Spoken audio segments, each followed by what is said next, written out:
रामकृष्ण हरी. महाराष्ट्राचे आराध्य दैवत छत्रपती शिवाजी महाराज, क्रांतिज्योती सावित्रीबाई फुले, भारतीय घटनेचे शिल्पकार डॉक्टर बाबासाहेब आंबेडकर यांना विनम्र अभिवादन करून तमाम मराठी जनांचे आशास्थान हिंदू जननायक सन्माननीय राजसाहेब ठाकरे यांना मानाचा मुजरा, तसेच ज्यांच्या प्रचारार्थ आज ही भव्य सभा आयोजित केलेली आहे ते तुमचे आमचे लाडके नेते नवी मुंबई शहर अध्यक्ष सन्माननीय गजानन काळे साहेब आणि सन्माननीय निलेश बानखेले साहेब, सन्माननीय व्यासपीठ, तसेच इथे जमलेले माझे माता बंधू आणि भगिनींनो,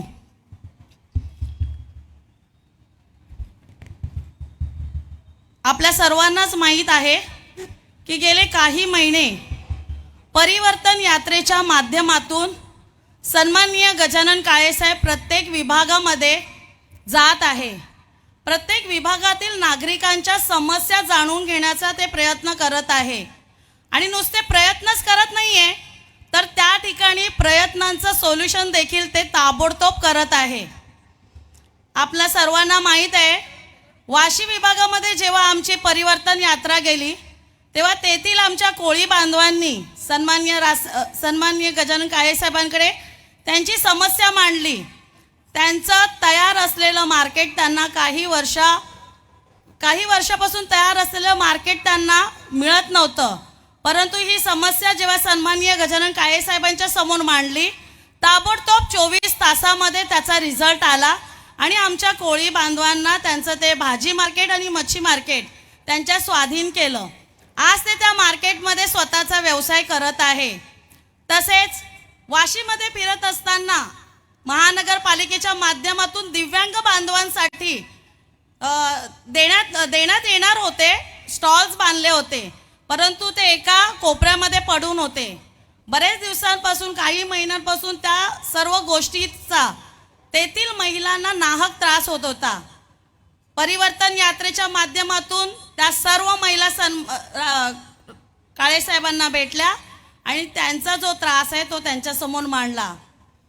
तर काय, लगेचच साहेबांनी महानगरपालिकेच्या अधिकाऱ्यांना कॉल करून ताबडतोब तो परिसर स्वच्छ करून त्यांना होणाऱ्या त्या त्रासापासून मुक्त केले. सर्व नागरिकांनी साहेबांचे आभार मानले. हेच नाही तर असे अनेक कामं परिवर्तन यात्रेच्या माध्यमातून लगेचच तात्काळ निवारण करून दिलं. आपल्या सर्वांना माहिती आहे 2020 आपल्यासाठी खूप घातक होता. असा काळ कोणी पाहिला नव्हता. कोरोनाच्या काळामध्ये ज्यांना तुम्ही निवडून दिले, गेली 10 वर्ष सत्ता उपभोगतात आहे इथल्या आपल्या आमदार ताई, त्या कोरोनाच्या काळामध्ये कुठे होत्या? तुम्हाला त्या भेटल्या होत्या का? दिसल्या होत्या का? कधी तुम्हाला येऊन त्यांनी विचारलं का काही त्रास आहे का? परंतु आमचा नेता सन्माननीय गजानन काळे साहेब आमच्या खांद्याला खांदा लावून 24 तास आमच्या बरोबर नागरिकांची सेवा करत होते. कोविड काळामध्ये कित्येक लोकांच्या आम्ही बिलं माफ करून दिली. कोणाला इंजेक्शन मिळत नव्हतं त्या इंजेक्शनची लगेच पूर्तता केली. आम्ही महाराष्ट्र सैनिक आमच्या स्वतःची पर्वा न करता, जीवाची पर्वा न करता त्या ठिकाणी आम्ही ग्राउंड लेवलवरती काम करत होते. कुठे गेले हे तुम्ही जे निवडून दिलेले 10 वर्षापासून सत्ता उपभोगतात आहे त्या कुठे गेला ताई? परंतु आमचा नेता त्या ठिकाणी 24 तास काम करत होता. असे अनेक कामं सन्मान्य गजानन काळे साहेबांनी कोणतेही पद नसताना, संविधानिक पद नसताना सन्माननीय गजानन काळे साहेब 24 तास नवी मुंबईच्या सेवेसाठी तत्पर असतात. शिक्षण, आरोग्य आणि रोजगार या 3 मूलभूत विषयांना घेऊन सन्माननीय गजानन काळे साहेब मनसे निवडणूक लढवत आहे. मला असं वाटतं येणाऱ्या निवडणुकीमध्ये जेव्हा तुम्ही मतदान करायला जाणार तेव्हा तुम्ही स्वतःला विचारा की तुमचे शिक्षण, आरोग्य आणि रोजगार ह्या विषयाचं निवारण झालेलं आहे का? शिक्षणामध्ये तुमच्या मुलांची फी कमी झालेली आहे का? रोजगारामध्ये तुमच्या आपल्या नवी मुंबईमध्ये आशियामध्ये मोठी असणारी जी MIDC आहे त्या MIDC मध्ये स्थानिक लोकांना 80% रोजगार आपल्या मुलांना मिळालेला आहे का? आरोग्याविषयाची समस्याचं निवारण मिळालेलं आहे का? या गोष्टीचा स्वतःला तुम्ही प्रश्न करा आणि येणाऱ्या निवडणुकीला तुम्ही सामोरं जा. येणाऱ्या निवडणुकीला तुम्ही मतदान करा. मला असं वाटतं कोणत्याही संविधानिक पदाशिवाय सन्माननीय गजानन काळे साहेब 24 तास लोकांची सेवा करत आहे. आरोग्य, शिक्षण, रोजगार या विषयात जर पुढच्या काही वर्षामध्ये तुम्हाला जर निकाल मिळाला नाही तर तुम्ही म्हणजे आमच्या नेत्याने असं लिहून दिलं एका बॉन्ड पेपरवरती की तुम्ही त्यांच्यावरती गुन्हा दाखल करू शकता. तुमच्या कोणत्याही गोष्टी जर त्यांनी पूर्ण केल्या नाही तर तुमच्यावर तुम्ही 420चा गुन्हा दाखल करू शकता असा लिहून देणारा अख्ख्या महाराष्ट्रभरमध्ये आमचा हा नेता आहे. अशा इच्छाशक्ती, प्रबळ इच्छाशक्तीच्या जोरावरती ते काम करतात आहे. अशा नेत्याला तुमच्या आशीर्वादाची गरज आहे. तुमचा आशीर्वाद माता भगिनींना माझ्या ह्या ठिकाणी नम्र विनंती करते, हात जोडून कळकळीची विनंती करते. येणाऱ्या 20 तारखेला 20 नोव्हेंबरला इंजिना समोरचं बटन दाबून एक क्रमांकाचं बटन दाबून सन्माननीय गजानन काळे साहेबांना प्रचंड मताने विजयी करा. ही आपल्यासमोर मी नम्र विनंती करते. बरेच विषय आहेत, आमचे नेते बोलणारच आहे. तुर्तास मी इथे थांबते, तुमची रजा घेते. धन्यवाद. जय हिंद, जय महाराष्ट्र. धन्यवाद मॅडम. यानंतर मी सिडको विजेता संघटक डॉक्टर दिघे यांना मी विनंती करेन की त्यांनी उपस्थितांशी संवाद साधावा.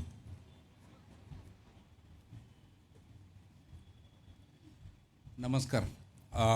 माननीय गजानन काळे साहेब, माननीय राज ठाकरे साहेब आणि उपस्थित सर्व किंवा व्यासपीठावरील मान्यवर, भाषण करणं किंवा न करणं याच्यातला मी नाही आहे. मी एक सर्वसामान्य समाजसेवक आहे. आता गेल्या 5 वर्षापासून ज्या गोष्टीसाठी किंवा आज जो कार्यक्रम उपस्थित इथे आहे, माननीय गजानन काळे साहेब यांनी आमदार म्हणजे होण्यासाठी, परंतु मी आता वेगळं तुम्हाला सांगतो की गेल्या 5 वर्षापासून माननीय गजानन काळे साहेब हे आमदार नसताना सुद्धा जे आमदार आहेत किंवा खासदार आहेत त्यांनी ते जी कामं केली नाही ती करून दाखवली आमच्या सिडको हजारो नवी मुंबई विजेत्यांसाठी. आणि ती गोष्ट मी आवर्जून आज इथे तुम्हाला सर्वांना सांगतो की सर्वात सुरुवातीला गेल्या 5 वर्षापूर्वी आमचे साधारण 14,500 सिडको विजेते, त्यानंतर म्हणजे टोटल 20 ते 25,000 सिडको विजेते होते.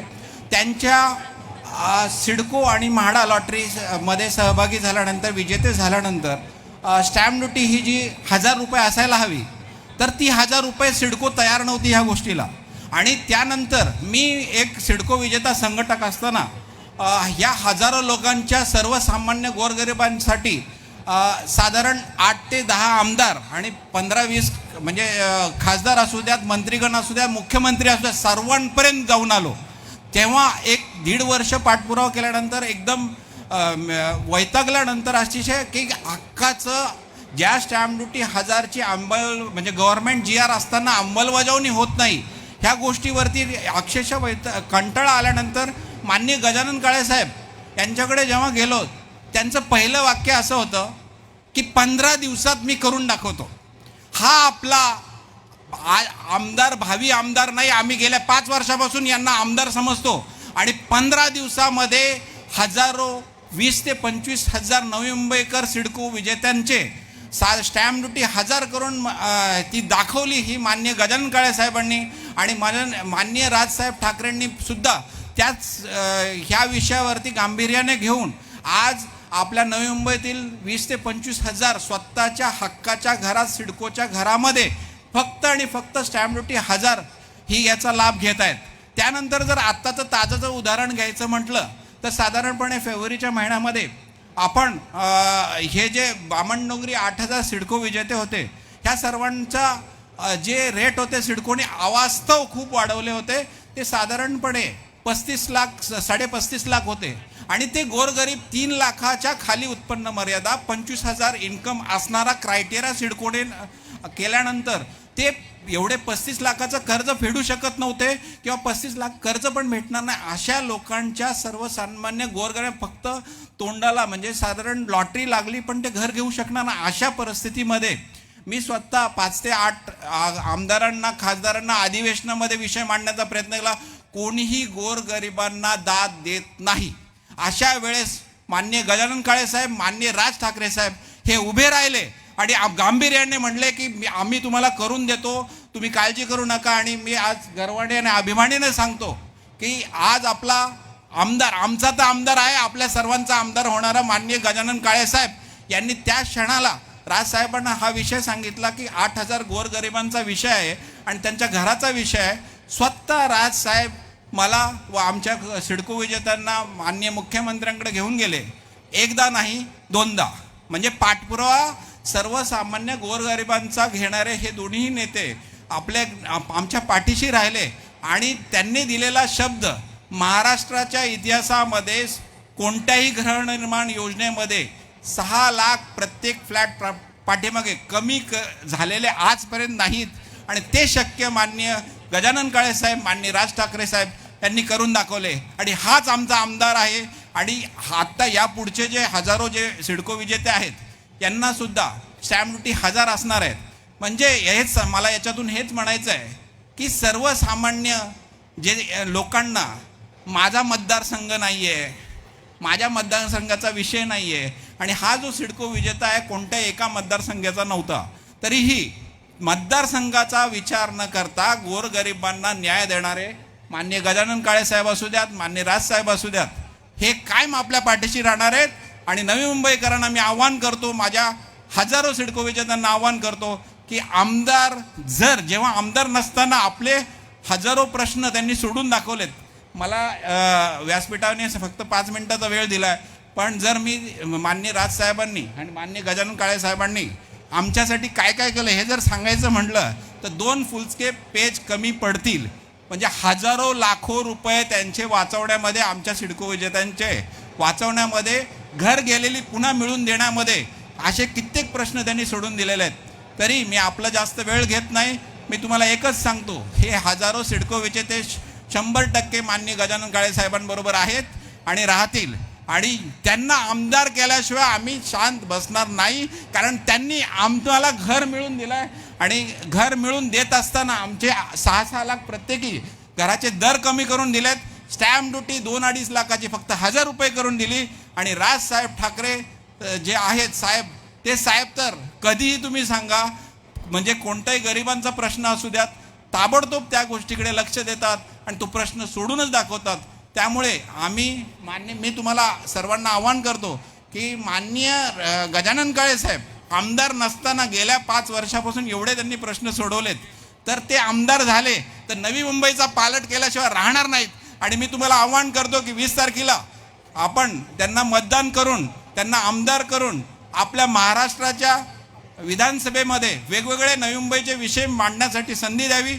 आणि हे संपूर्ण जेवढे सिडको विजेते संपूर्ण नवी मुंबईमध्ये आहेत हजारो, त्यांनाही आवाहन करतो की आपण आत्ता आपल्याला जे केलेलं, म्हणजे आजारी असताना सुद्धा गजानन काळे साहेबांनी आमच्यासाठी आंदोलन जे केलं भर उन्हामध्ये, म्हणजे आजारी असताना शेवटी तो व्यासपीठाच्या खाली येऊन, आपले नेते खाली येऊन बसले, त्यांची एवढी ताकद हे नव्हती, त्यांनी ती जाणीव ठेवून आत्ता आपल्याला त्यांना काहीतरी देण्याचं आहे. तर त्यावेळेस आपल्या मतदान करून माननीय गजानन काळे साहेबांना आमदार करून दाखवा, ही मी विनंती करतो. धन्यवाद.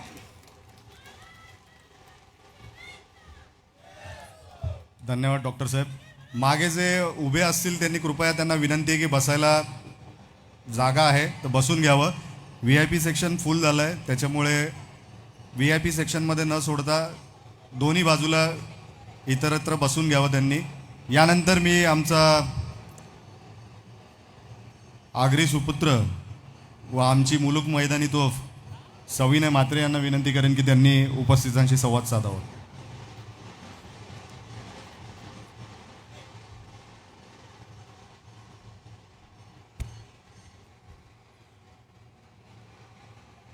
महाराष्ट्राचे आराध्य दैवत शिवछत्रपतींना मानाचा मुजरा, परमपूज्य डॉक्टर बाबासाहेब आंबेडकर सावित्रीमाई फुले, ज्योतिबा फुले, माथाडींचे दैवत अण्णासाहेब पाटील आणि आमच्या प्रकल्पग्रस्त आगरी कोळी समाजाचे दैवत आणि आमचे खरेखुरे लोकनेते दिवंगत दिबा पाटील साहेब यांना विनम्र अभिवादन करतो. आज या बेलापूर विधानसभेच्या निवडणुकीसाठी माननीय आमचे लाडके उमेदवार श्री गजानन काळेसाहेब यांच्या प्रचारासाठी आज सानपाड येथे ही सभा होत आहे. एक प्रकल्पग्रस्त म्हणून मला काही विषय आपल्याशी बोलायचे आहेत. इतकी वर्ष झाली, 25, 30, 40 वर्ष ज्या लोकांची सत्ता इथे नवी मुंबईत आहे, यांच्या हातात खासदारकी, यांच्या हातात 2-2 आमदार, संपूर्ण महानगरपालिका आणि काही काळ असा होता की राज्यातले 2 नंबरचे मंत्री म्हणजे मुख्यमंत्री यांच्यानंतर ज्यांचा नंबर येत होता असे आमचे नेते यांनी प्रकल्पग्रस्तांसाठी काय केले. आज 20-25 वर्ष झाली प्रकल्पग्रस्तांची घरे नियमित करणार अशाच खोटा बोंबा मारत आलेले लोक. काल परवा आपली आचारसंहिता लागायच्या आधी 2 दिवस आधी एक फसवा जी.आर. यांनी इथल्या स्थानिक भूमिपुत्रांच्या माथी मारला, परंतु नंतर त्यांचे समजले की हा फसवा जी.आर. आहे, याच्यातल्या अटी या आमच्या प्रकल्पग्रस्तांना कधीच मान्य होऊ शकत नाही. मग का आमच्या लोकांची फसवणूक केली, हा सवाल इथल्या प्रकल्पग्रस्तांनी यांना विचारला पाहिजे. किती वर्ष झाली आपण यांच्या मागे धावतोय आणि का आपले प्रश्न सोडवू नाही शकले हे लोक, याचा जाब आपण विचारला पाहिजे. परंतु आपण डोळे मिटून याच्या मागे मागे मागे फिरत आलोय आणि आपल्या या माझ्या प्रकल्पग्रस्तांच्या पदरी नेहमी निराशा पडलेली आहे. मित्रांनो, ऐरोलीतले आमदार होते, हे काय केलं ऐरोलीमध्ये, पूर्ण MIDC यांनी विकून टाकली. कोणाला? आमच्या नोसील, फायझर सारख्या कंपन्या बंद झाल्या. आमच्या ज्या प्रकल्पग्रस्तांना लाखोंची वेतनं मिळत होती ती बंद झाली, बिचारे घरी बसून आहेत. पण त्या जागा कोणाकडे गेल्या? रिलायन्स, जिओ, धनाधन. पण धन कोणाची झाली? यांना याच्यामध्ये काय मोबदला भेटला, यांना याच्यामध्ये काय मलिदा भेटलाय हे आपल्याला सांगायला नको.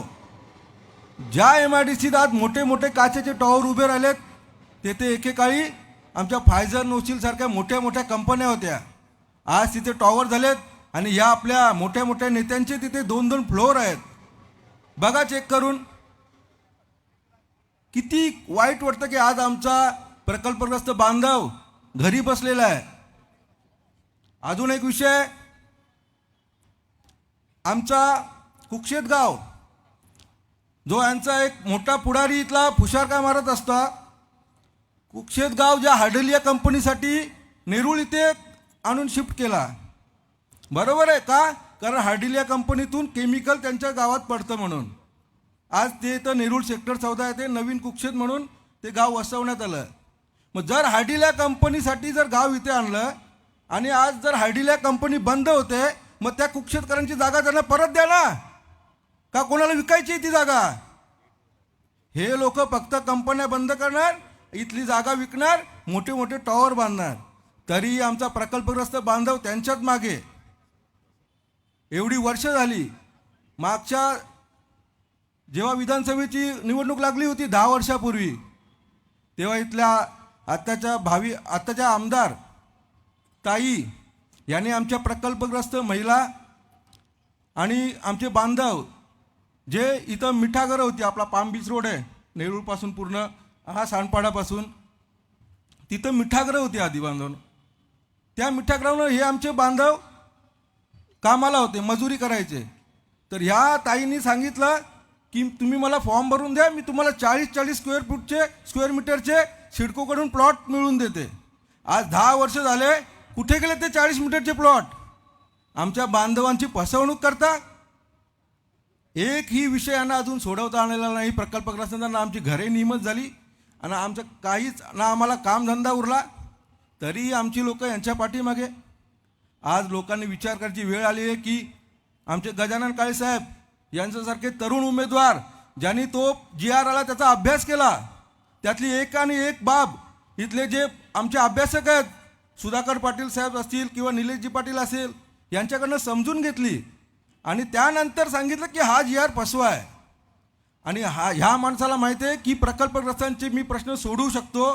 त्याच्यासाठी त्यांनी जेव्हा त्यांनी फॉर्म भरला त्याच दिवशी 500 रुपयाच्या स्टॅम्प पेपरवर लिहून दिलं की जर मी प्रकल्पग्रस्तांचे प्रश्न सोडवले नाही तर तुम्ही माझ्यावर फसवणुकीचा गुन्हा दाखल करा.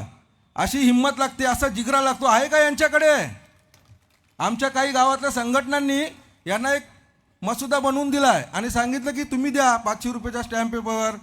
आणि ते तर जाऊ दे, त्यांनी स्टॅम्प पेपरवर लिहून पण आणलं आहे. यांना फक्त नाव टाकून सही करायची आहे, पण यांची अजून हिंमत होत नाही लिहून द्यायची.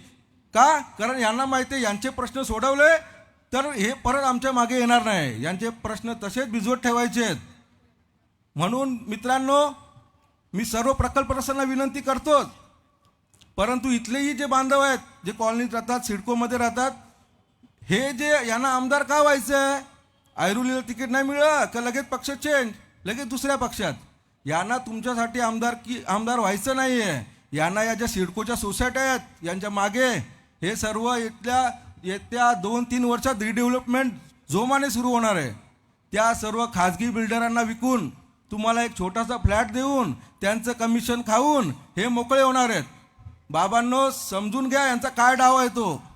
आमचे गजानन काळेसारखे उच्च शिक्षित उमेदवार ज्यांना प्रश्नांची जाण आहे आणि जे तुमचे प्रश्न विधानसभेत मांडू शकतात. का हो MIDCचे प्लॉट विकले, मग तिथला वापर बदल कसा होतो? तो एखाद्या केमिकल कंपनीसाठी दिला जातो ना प्लॉट.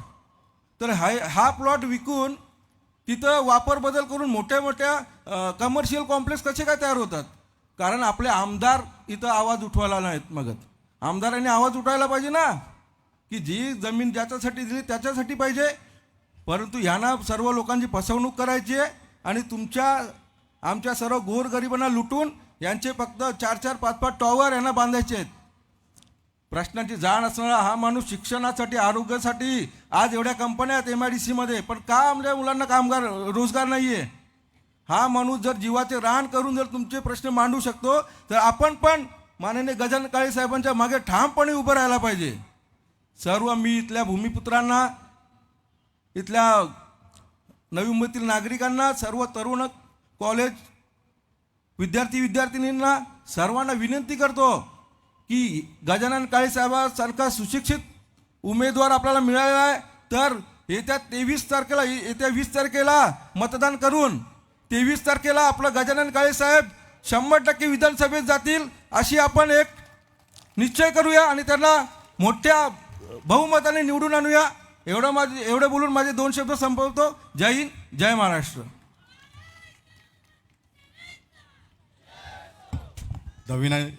धन्यवाद सविनयजी. निश्चितच या विधानसभेला परिवर्तन घडेल. यानंतर मी आमच्या दुसऱ्या रणरागिणी डॉक्टर आरती धुमाळ मॅडम यांना मी विनंती करेन उपस्थितांशी संवाद साधावा.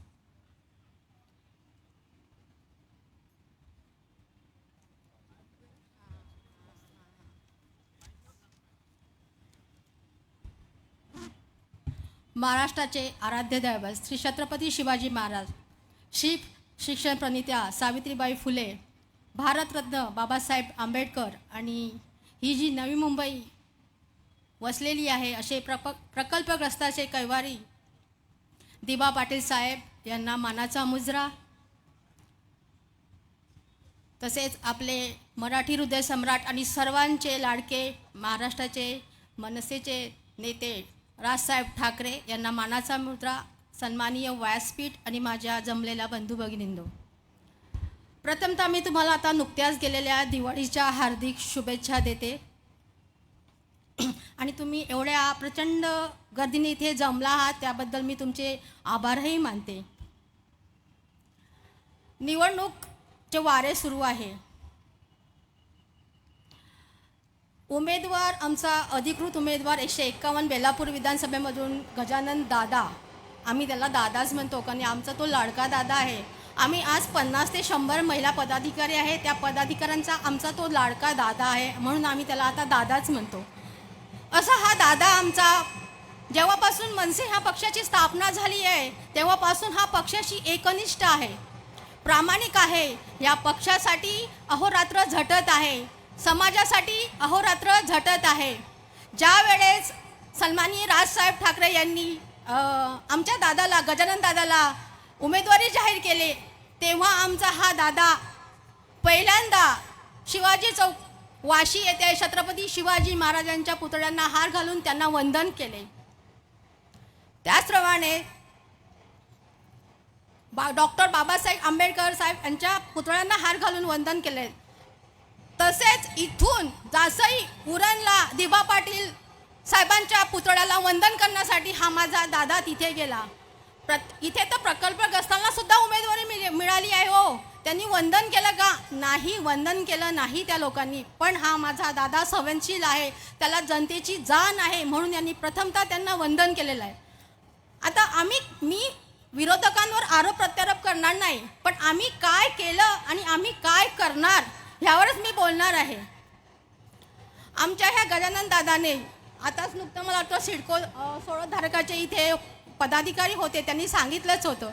आमच्या ह्या गजानन दादाने सिडको सोडधारकांचे 600 कोटी वाचवले, प्रत्येक कुटुंबाचे 6 लाख वाचवले, असे 8000 कुटुंबांचे पैसे वाचवले.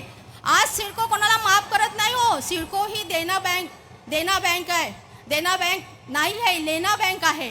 अशा ह्या दादांनी 1.5 महिना संघर्ष केला. सिडको धारकांना त्यांची हक्काची घरं मिळवण्यासाठी 1.5 महिना संघर्ष केला.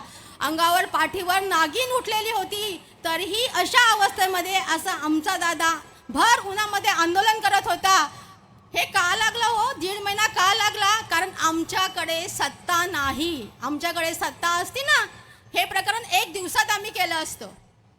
दुसरं असं महानगरपालिकेचे कर्मचारी आहे, त्यांचा जो फरक आहे 135 कोटी महानगरपालिकेच्या कर्मचाऱ्यांना ह्या आमच्या गजानन दादांनी मिळवून दिले आहेत. कोविड तुम्ही सगळ्यांनी ऐकलेलीच आहे, कोविडच्या महामारीमध्ये सगळे लोक आतमध्ये लपून बसलेले होते. पण आमचा हा गजानन दादा तुमच्यासाठी, जनतेसाठी 24 तास रस्त्यावर होता. हॉस्पिटलची बिलं माफ करणं असो, हॉस्पिटलमध्ये बेड मिळवणे असो, रुग्णांना औषधी देणे असो, या सगळ्या गोष्टीमध्ये माझा दादा सतत रस्त्यावर होतात.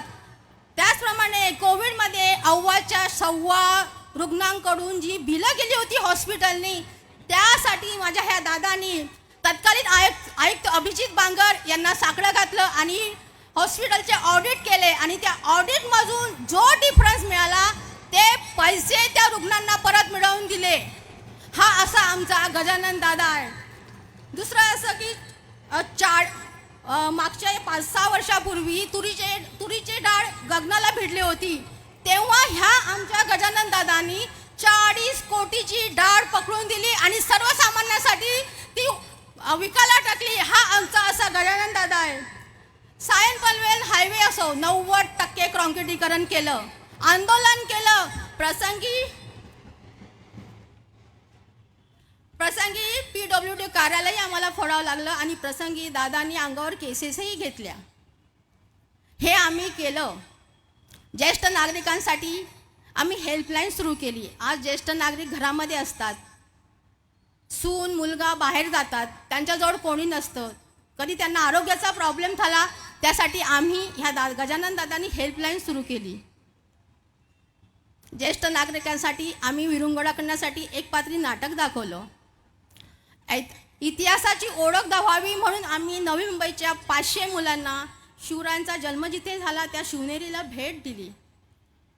असा हा आमचा दादा. आम्ही हे केलं, करून दाखवलं सत्ता नसताना. आता आम्ही काय करणार?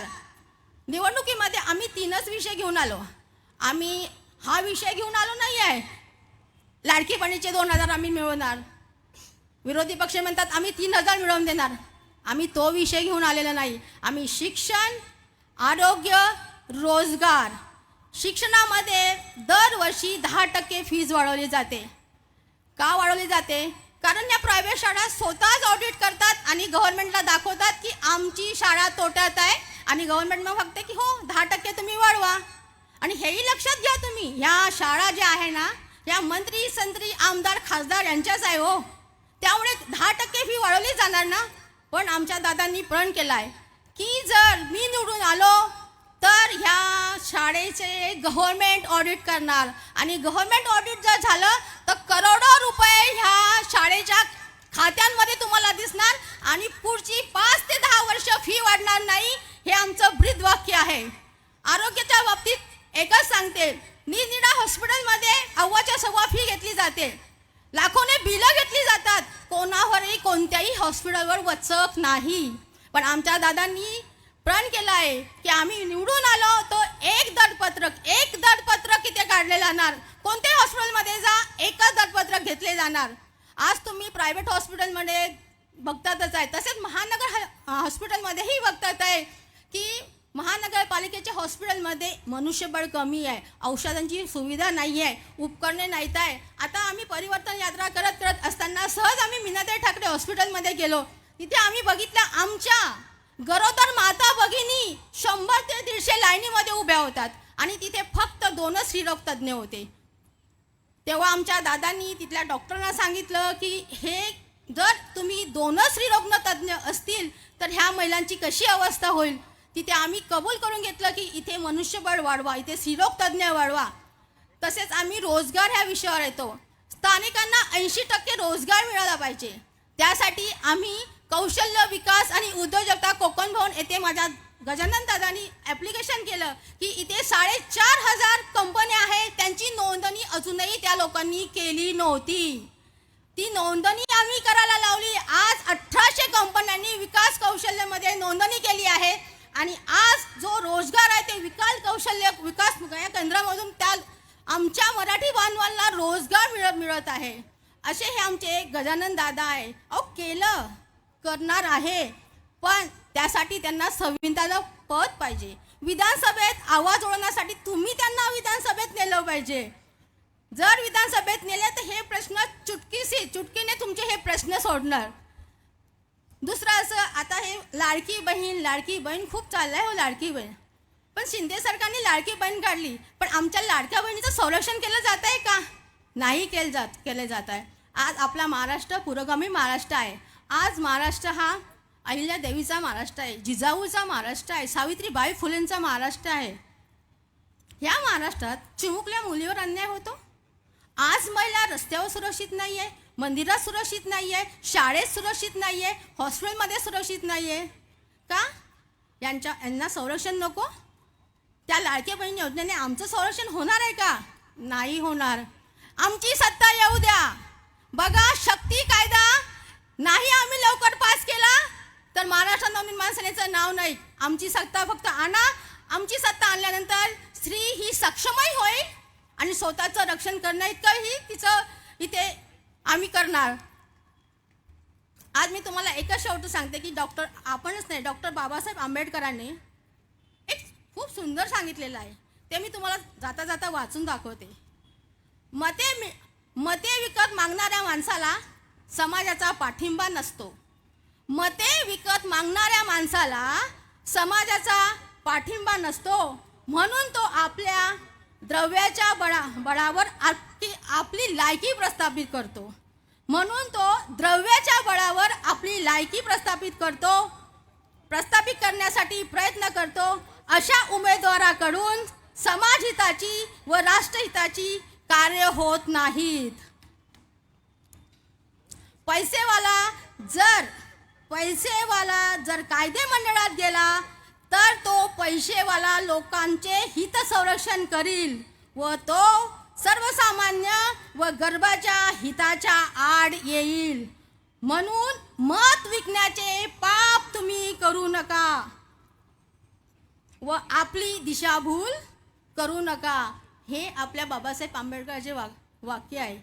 आज तुमची मतं विकत घेतली जात आहे, तुम्हालाही माहिती आहे. म्हणून बाबासाहेबांनी सुद्धा म्हटलं आहे की आपलं मत विकण्याचं पाप करू नका आणि दिशाभूल सुद्धा करू नका. मी तुम्हाला संदर्भही सांगते.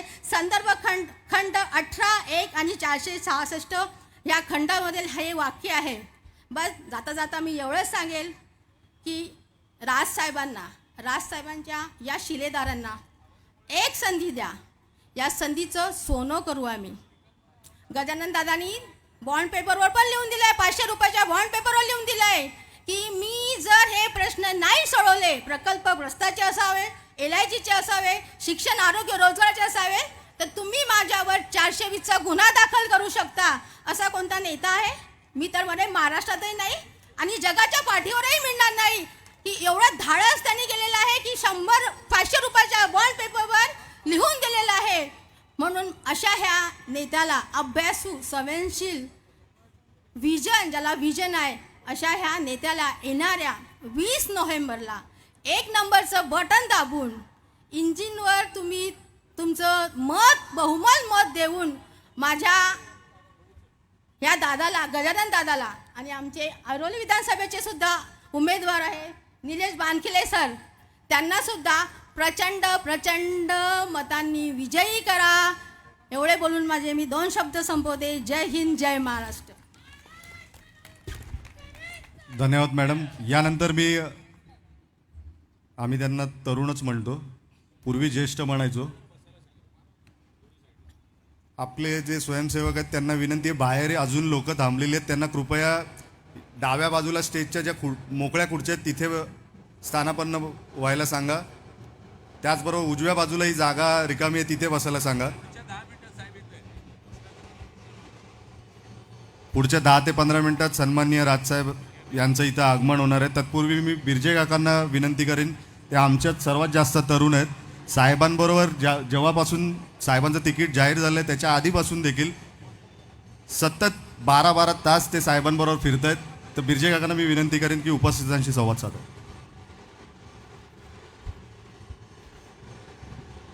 वेळ कमी आहे. मला 5 मिनटं दिली होती, त्याच्यातली 2 मिनटं आणखी कमी झाली. 3च मिनटं राहिले, तर 3 मिनटामध्ये मी काय बोलणार मला माहीत नाही. मी आणला होता वस्त्र पाजळून चांगला. मला भल्यांची बिन पाण्याची करायची होती, पण ती आता इथे मला करता येणार नाही. ती जेव्हा चौक सभा असतील त्यावेळेला मी बिन पाण्याची, माझ्याकडे वस्तारा असेल तर मी वस्तारा काढणार, कारण मी खूप अनुभव घेतलेला आहे. काळेसाहेब मला नेहमी म्हणतात 80 वर्ष. साहेब माझं 80 वर्ष वय नाही आहे, 79 मला चालू आहे. 80 वर्षाला अजून 1 वर्ष आहे, 1 वर्ष बाकी आहे. महाराष्ट्राचे आराध्य दैवत आणि जगद्गुरू श्रीमंत योगी छत्रपती शिवाजी महाराज, क्रांतिकारकांचे शिरोमणी बॅरिस्टर विनायक दामोदर सावरकर, मी क्रांतिकारक विचारत आहे म्हणून त्यांची नावं घेतोय मी. शहीद भगतसिंग, राजगुरू चंद्रशेखर आझाद आणि भारतीय राज्यघटनेचे शिल्पकार डॉक्टर बाबासाहेब आंबेडकर, नवी मुंबई प्रकल्पग्रस्तांना न्याय मिळवून देणारे दिबा पाटील आणि मराठी माणसाची भक्कम एकजूट बांधणारे कैलासवासी बाळासाहेब ठाकरे.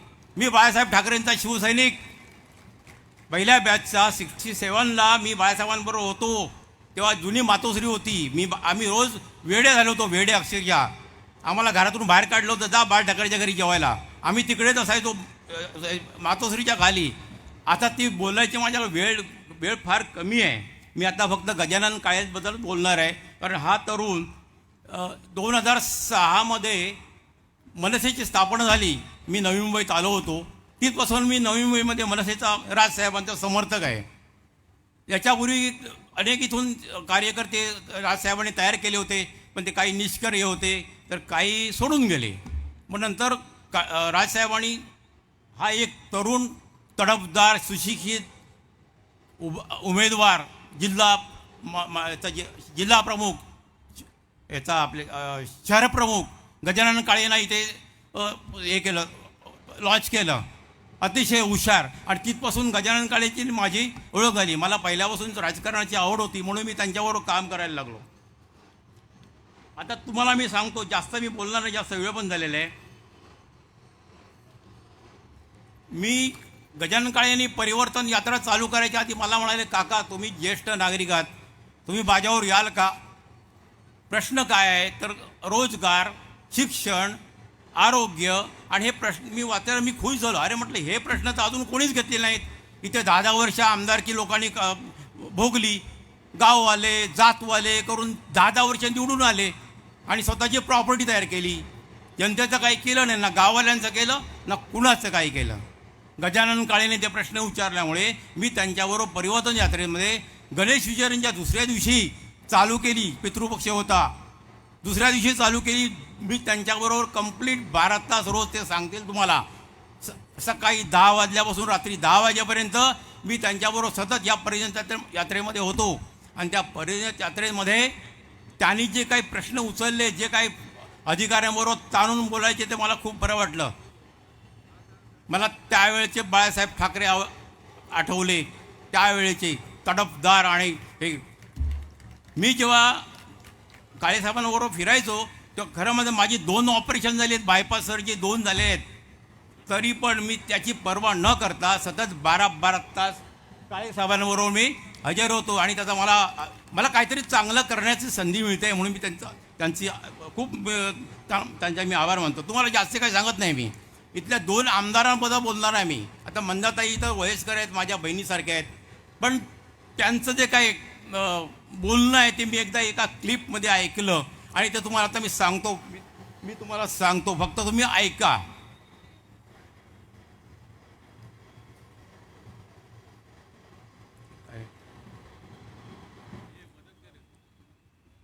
हे ओपन होत नाही ना, हे ओपन होत नाही बघा. सिलेक्ट जास्त केलं हे सिलेक्ट काढून टाक. आता कर हे करायचं. हां ते ऐक नको, ठीक आहे. गजानन काळे म्हणाले लाईव्ह ऐकू नका. ते ऐकलं तर तुम्ही तर तुमचे कान फुटतीलच. पण तुम्ही म्हणाल अरे इतकी वयस्कर बाई एवढं घाणेरडं बोलू शकते. आपल्या आमचं सोडा, सर्वसामान्य जनतेचं सोडा, आम्ही काही कोणाकडे जात नाही. त्यांच्याच कार्यकर्त्यांवर घाणेरड्या भाषेमध्ये शिवीगाळ करणाऱ्या मॅडम ह्या मंदाताईंना मी याच्यावरती यूट्यूबवरती ऐकलं आणि मला आश्चर्य वाटलं. असं असू शकते? इतकी चांगली स्त्री दिसायला, एवढं मोठं कुंकू लावलेलं, चांगल्या ऐकलं आणि असं बोलू शकतात? मला आश्चर्य वाटलं. दुसरे आमचे इथे नवी मुंबईचे काय त्याला म्हणतात ते शिल्पकार. अरे हे कसले शिल्पकार? ही नवी मुंबईची कल्पना डॉक्टर शांती पटेल ज्या वेळेला महापौर होते मुंबईचे, माझ्याकडे ते इथे यायचे, आमच्या घरी यायचे, माझ्या मिसेसला फार मानायचे, ते घरी यायचे. म्हणायचे बिरजे तुम्ही नवी मुंबईत जागा घेतली, पण ही नवी मुंबई कोणी उपस्थित की तुम्हाला माहिती आहे का? म्हणजे साहेब नाही. मला मी महापौर असताना, मुख्यमंत्री वसंतराव नाईक असताना रफिक झकेरिया नावाचे, डॉक्टर रफिक झकेरिया नावाचे नगरविकास मंत्री होते. आणि मुंबईची ही वस्ती वाढत जाते आहे असं माझ्या लक्षात आल्यानंतर मी मुंबईचा महापौर म्हणून पर्याय म्हणून काहीतरी नवी मुंबईसारखी एखादी आपण दुसरं शहर वसावं असं मी प्रपोजल मुख्यमंत्र्यांनी दिलं. आणि त्याच वेळेला ही नवी मुंबईचे शिल्पकार सिडको हे नाहीत, हे आता कोण म्हणतात ना आम्ही नवी मुंबईचे शिल्पकार, ते नव्हते. ते आता नाव सांगतात आम्ही नवी मुंबईचे शिल्पकार. ते शिल्पकार आहेत पण वेगळे. त्यांच्या घरात शिल्प काढली आहेत त्यांनी आणि बाहेर पण त्यांची शिल्प आहेत अमेरिकेत वगैरे. हे तुम्ही सगळं ऐकलं असेल. त्याच्यातलं एक शिल्प इथे उभं आहे गजानन काळेसमोर. तुम्ही विचार करा, त्यांना मतदान केलं 10 वर्ष तुम्ही काही केलंच नाही. गजानन काळेने हे प्रश्न फार महत्त्वाचे उचललेले आहेत. आम्ही हॉस्पिटलमध्ये त्यांच्यावर फिरलो. हॉस्पिटलमध्ये त्यांनी बघितलं तिथे गोर गरीब लोक लाईनीत उभे आहेत. 4-4, 5-5 हजाराची त्यांना औषधं आणायला सांगतायत. अरे काय हे? इतका मोठा बजेट महानगरपालिकेचा आणि तुम्ही गरीब लोकांना 5,000ची 4,000ची औषधं आणायला सांगता आणि याच्यावर लक्ष नाही. हे काम आमदाराचं काम नाही. रोजगार बघणं हे कामगाराचं काम नाही. 1966ला शिवसेना स्थापन झाली. आमचा पहिला नारा होता की मराठी माणसाला 80% नोकऱ्या मिळाल्या पाहिजेत. आणि तोच 1968ला कायदा तयार केला की मराठी माणसाला 80% नोकऱ्या महाराष्ट्रात मिळाल्या पाहिजेत. कुठे अंमलबजावणी? आता ह्यांचं काम नाही काही आमदारांचं. तुम्ही लोकांना थापा मारता. आमच्या गाववाले करून तुम्ही त्यांच्याकडून मतं आणि तुमचे स्वतःचे इमले तयार करता. माझा वेळ संपलेला आहे. पुढच्या मीटिंगमध्ये मी माझे विषय मांडीन. आणि खरोखरच वेळ झालेला आहे. बऱ्याच लोकांनी वेळ घेतला आहे. माफ करा, मी पुढचं काही मी बोलू शकणार नाही. पण ज्या वेळेला गेट मीटिंग असतील आपल्या चौकसभा त्यावेळेला मी माझा वसारा काढणार आहे. मला जर संधी दिली तर मी सगळ्यांची काढणार आहे वरपासून खालीपर्यंत. लक्षात ठेवा. मी एवढं बोलून मी माझं भाषण पूर्ण करतो. वेळ खूप झालेला आहे. मला इथे 2 शब्द बोलण्याची काळेसाहेबांनी संधी दिली, त्याबद्दल मी त्यांचा आभार मानतो. आणि काळेसाहेबांचे जे आज हे सगळं जे उभं केलं आहे ते काळेसाहेब आणि त्यांच्या सहकाऱ्यांचाही मी आभार मानतो की त्यांनी खूप परिश्रम करून एवढं सगळं उभं केलेलं आहे. मी त्याचा माझा पूर्ण आशीर्वाद आहे. आणि माझ्या मनामध्ये एक इच्छा आहे की या माणसाला मी आमदार झालेला बघायचं आहे. मला हा माणूस आमदार झाला की मी कम्प्लिटली निवृत्त होणार. कारण माझी बायको तिकडे बसलेली, मला म्हणते तुम्हाला काय वेळ लागला काय, एवढी वर्ष तुम्ही साले युनियन केलीत, शिवसेना केलीत, प्रतिशिवसेना केलीत, आणि आता म्हटलं नाही, एकच संधी मला फक्त.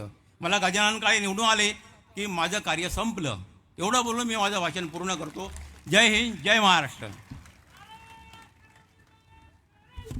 धन्यवाद काका, तुमचे आशीर्वाद असेच आमच्यासोबत राहू द्या.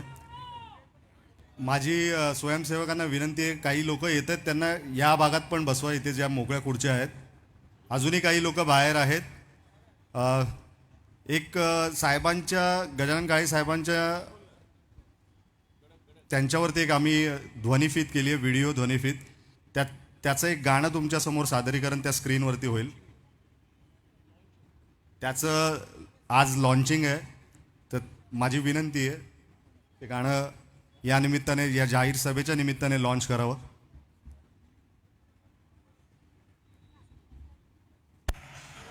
आज तुमच्यासमोर मी गजानन काळेला मी आज तुमच्यासमोर आणलेला आहे. एक सुशिक्षित तरुण तुमच्यासमोर आणलेला आहे.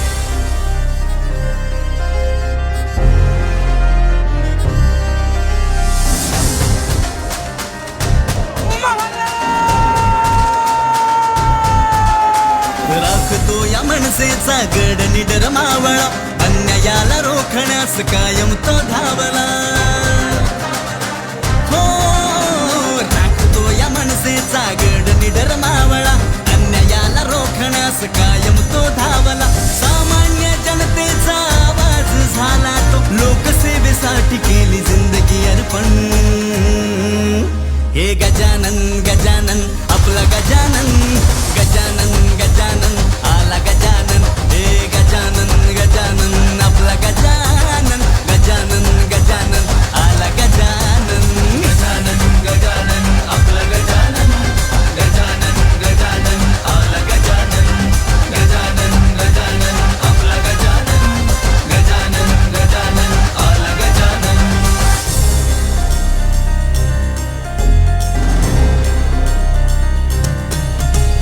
जनतेसाठी भिडतो नडतो व्यवस्थेला, नेतृत्व जबरी लावलं हे समाजाला.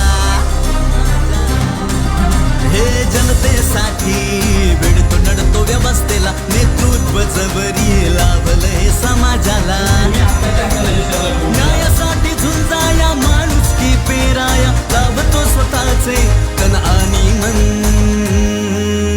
हे गजानन गजानन आपला गजानन, गजानन गजानन आला गजानन. हे गजानन गजानन आपला गजानन, गजानन गजानन आला गजानन.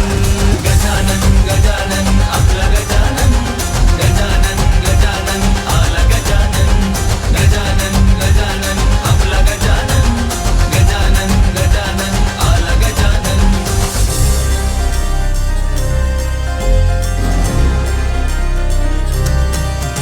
हे अवजड आता झाली घराणेशाही, पक्ष बदलून नेत्यांना जनतेचं घेणं नाही. हे अवजड आता झाली घराणेशाही, पक्ष बदलून नेत्यांना जनतेचं घेणं नाही. भ्रष्टाचार रोखाया, नवी मुंबई वाचवाया, राजसाहेबांच्या वाघाचं आगमन. गजानन गजानन आपला गजानन, गजानन गजानन आला गजानन. हे गजानन गजानन आपला गजानन, गजानन गजानन आला गजानन.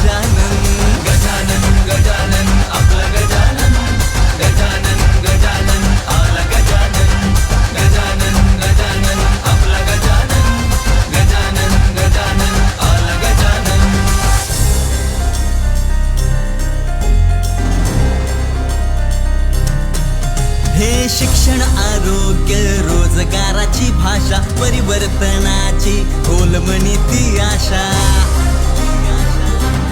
हो हो शिक्षण आरोग्य रोजगाराची भाषा परिवर्तनाची खोलमणी ती आशा तरुणांचा आवाज गरिबांचा आधार नवनिर्माणाच्या संधीचा हा क्षण गजानन गजानन आपला गजानन गजानन गजानन आला गजानन गजानन गजानन आपला गजानन गजानन गजानन आला गजानन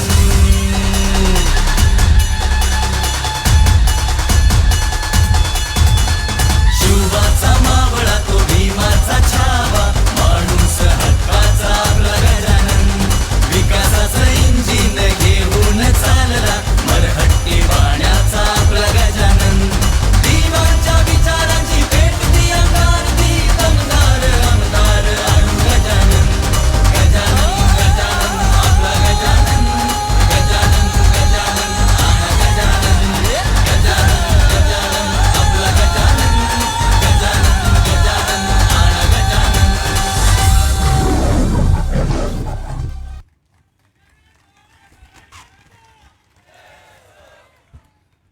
महाराष्ट्राचं आराध्य दैवत श्री छत्रपती शिवराय, भारतीय घटनेचे शिल्पकार डॉक्टर बाबासाहेब आंबेडकर, श्री शिक्षणाच्या प्रणेत्या सावित्रीबाई फुले, थोर समाजसुधारक प्रबोधनकार ठाकरे, आपल्या माथाडींचं दैवत अण्णासाहेब पाटील आणि ज्यांचं नाव घेतल्याशिवाय वाशीचा टोल क्रॉस करता येत नाही असे सर्वेसर्वा या नवी मुंबईचे लोकनेते दिवा पाटील साहेब, या सगळ्यांना सर्वप्रथम विनम्र अभिवादन करतो. खरं म्हणजे येताना सोबत का आणायचं असं मी विचार करत होतो. अक्षयजी, अक्षय कशी, अक्षय अक्षय अक्षय येस, हा जरा एक बॉक्स जरा ब्लॅक आहे, व्हॅक्यूम फ्लॅश सेट, या असं काहीतरी वाटप घराणेशाहीच्या उमेदवाराकडून चालू आहे. तुमच्यापर्यंत पोचलंय की नाही माहीत नाही. ज्यांच्यापर्यंत पोचलंय म्हणजे पहिल्यांदा त्यांनी छत्र्या वाटल्या, नंतर कचऱ्याचे डबे वाटले आणि कचऱ्याच्या डब्यावरती स्वतःचं नाव टाकायलाही विसरले नाही. त्यांना माहीत नव्हतं का बहुधा कचऱ्याच्या डब्यात काय टाकणार आहे. आणि आता हे असे थर्मास वाटप सुरू आहे. हे प्रकार उभ्या नवी मुंबईत चालले आहेत. यांच्या पायाखालची जमीन सरकलेली आहे. कारण आम्ही मुद्द्याचं बोलतोय आणि आम्ही शिक्षण, आरोग्य, रोजगाराबद्दल बोलतोय. मी त्या दिवशी म्हणालो, आमचे गोणे साहेब आहेत का, त्या दिवशी पण पाहिलं आणि परत एकदा पाहिला मी. सिनेमा होता गोणे साहेब, बाप नंबरी तो बेटा 10 नंबरी. एक जण ऐरोली विधानसभेमध्ये महायुतीतून म्हणजे भारतीय जनता पक्षातून निवडणूक लढवत आहेत आणि त्यांचे सुपुत्र रातोरात पक्ष बदलतात आणि स्वतःवरती झालेला अन्याय सांगतायत की मला नवी मुंबईचा विकास करायचा आहे, नवी मुंबईकरांवरती अन्याय झालाय म्हणून रातोरात पक्ष बदलून राष्ट्रवादीच्या तुतारी गटात प्रवेश करत आहे. हे नवी मुंबईकर म्हणून तुम्हाला मान्य आहे का? मी परत एकदा आपल्याला विचारतोय, नवी मुंबईकर म्हणून तुम्हाला हे मान्य आहे का? अहो त्या दिवशी मी म्हणालो तसं यांचं वर्ल्ड गिनीज बुकात नोंद व्हायला पाहिजे की एकाच कुटुंबातले वडील एका पक्षात आणि मुलगा दुसऱ्या पक्षात. मुळात हे थर्मास जर मला आज सकाळी मिळालं नसतं तर मी पुरस्काराची ट्रॉफीज घेऊन येणार होतो त्यांच्यासाठी. हातावर जाऊ नका, पुरस्काराचीच ट्रॉफी सांगतोय, नाही तो वेगळं समजाल, बॉक्स वेगळा आहे. यांना पुरस्कार दिला पाहिजे.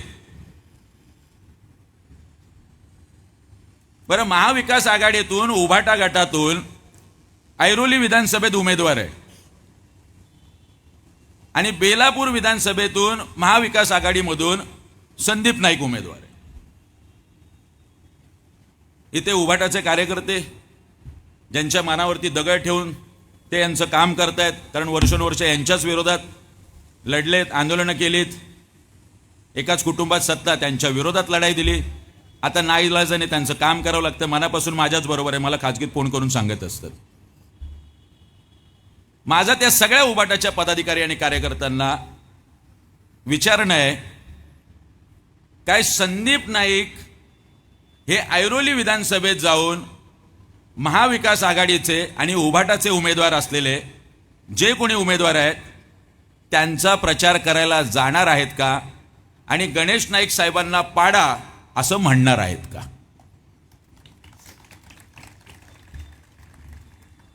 म्हणणार नाही आहेत, कारण हे जाणारच नाही आहेत. ठरवलेलं आहे.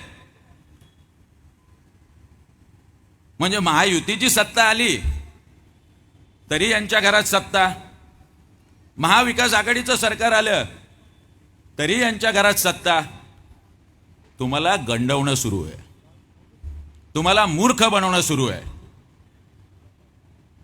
यावेळी नवी मुंबईकरांना ठरवावं लागेल, या कुटुंबाच्या या जाचातून तुम्हाला मुक्ती व्हायची असेल तर हीच ती वेळ आहे आणि हीच ती निवडणूक आहे.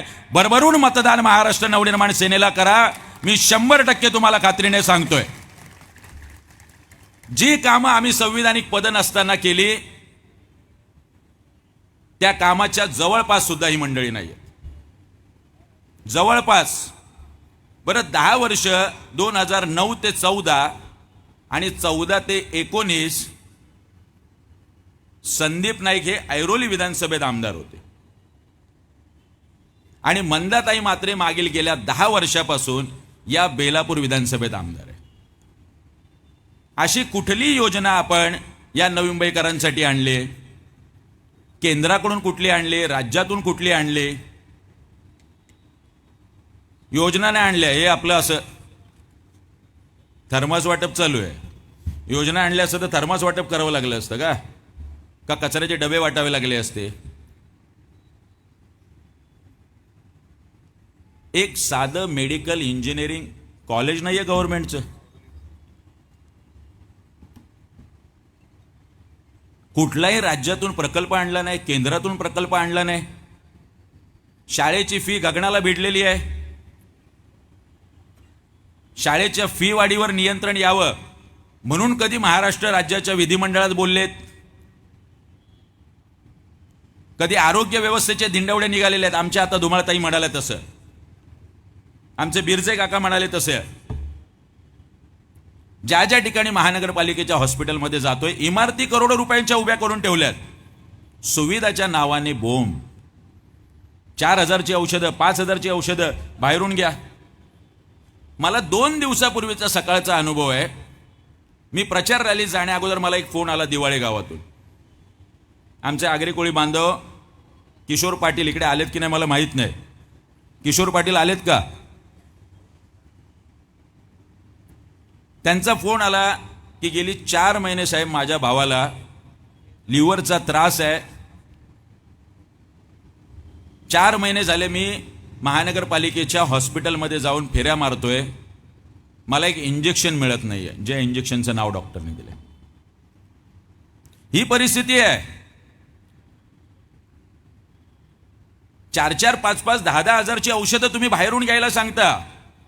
मग आमच्या टॅक्सपेअर मधून जो पैसा येतो, आरोग्यावरचं जे बजेट आहे त्याच्यावर ते का खर्च होत नाही? बरं, याच्या संदर्भात आमदार काही बोलतात का? तर शून्य. सगळ्यात मोठी आशियामधली MIDC या नवी मुंबईत आहे. आमच्या इथल्या स्थानिक मुलांना रोजगार नाही. आदरणीय राजसाहेब ठाकरे सातत्याने सांगतायत पण आपण याच्याबद्दल प्रश्न विचारत नाही. मतदान करताना हे आपण विसरतो. आम्ही काय केलं याची तर अख्खी जत्रा आहे. तुम्हाला पोचलंही असेल आमचं पत्र. हे आमचे डॉक्टर दिघे आमच्या त्या सगळ्या चळवळीत होते. अहो, सिडकोकडून प्रत्येक घरामागे 7 लाख रुपये, असे 600 कोटी रुपये. मायबाप जनता, तुम्ही आतापर्यंत फक्त 600 कोटीचे घोटाळे ऐकले असतील. महाराष्ट्र नवनिर्माण सेनेच्या प्रयत्नामुळे गोरगरिबांचे 600 कोटी रुपये वाचले. 600 कोटी रुपये. या आमच्या सगळ्या सफाई कामगार, आमचे STP वरचे कामगार, आमचे विजेच्या खांबावर काम करणारे कामगार, 15 वर्ष त्यांच्या मूळ वेतनातल्या फरकाची रक्कम मिळत नव्हती. अमित साहेब ठाकरे यांनी मोर्चा काढला. 135 कोटी रुपये आमच्या 6,500 कंत्राटी कामगारांच्या अकाउंटमध्ये वर्ग झाले.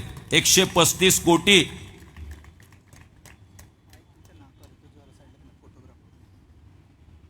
आज सायन पनवेल हायवे जो मृत्यूचा सापळा झाला होता, आम्ही आंदोलन केलं आणि 40 कोटी रुपये आम्ही मंजूर करून घेतले. विष्णुदास भावे नाट्य, अशी शेकडो कामं सांगता येईल. 14,500 सिडको सोडतधारक.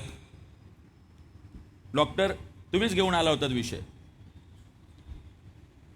म्हाडामध्ये स्टॅम्प ड्युटी त्यांना 1,000 रुपये, पंतप्रधान आवास योजनेतली जी काय EWHची LIGची घर आहे. आमच्याकडे 6-6%. आम्ही आंदोलन केलं, 150 कोटी रुपये वाचून दिलेत गोरगरिबांचे. अहो, टोटल आकडा जरी मारला तरी आम्ही नवी मुंबईकरांचे 800 ते 1000 कोटी रुपये वाचवलेत. 800 ते 1000 कोटी. यांनी काय केलं? द्या ना प्रगती पुस्तक. संदीप नाईक म्हणतात, मी 10 वर्षाचा बेलापूर विधानसभेतला बॅकलॉग भरण्यासाठी निवडणुकीला उभा आहे. अहो, पण ऐरोली विधानसभेतला बॅकलॉग कोण भरणार मग, ज्याचा खड्डा तुम्ही पाडून ठेवलाय? तिथे 10 वर्षात काय झालं? काय दिघ्याची परिस्थिती? तुम्ही ऐरोली विधानसभेत आमदार होतात. माझा सवाल आहे संदीप नाईकांना, काय रबाळीची परिस्थिती आहे? आमचे निलेश बाणकिले ऐरोली विधानसभेचे आमचे उमेदवार आहेत. काय निलेशराव परिस्थिती आहे?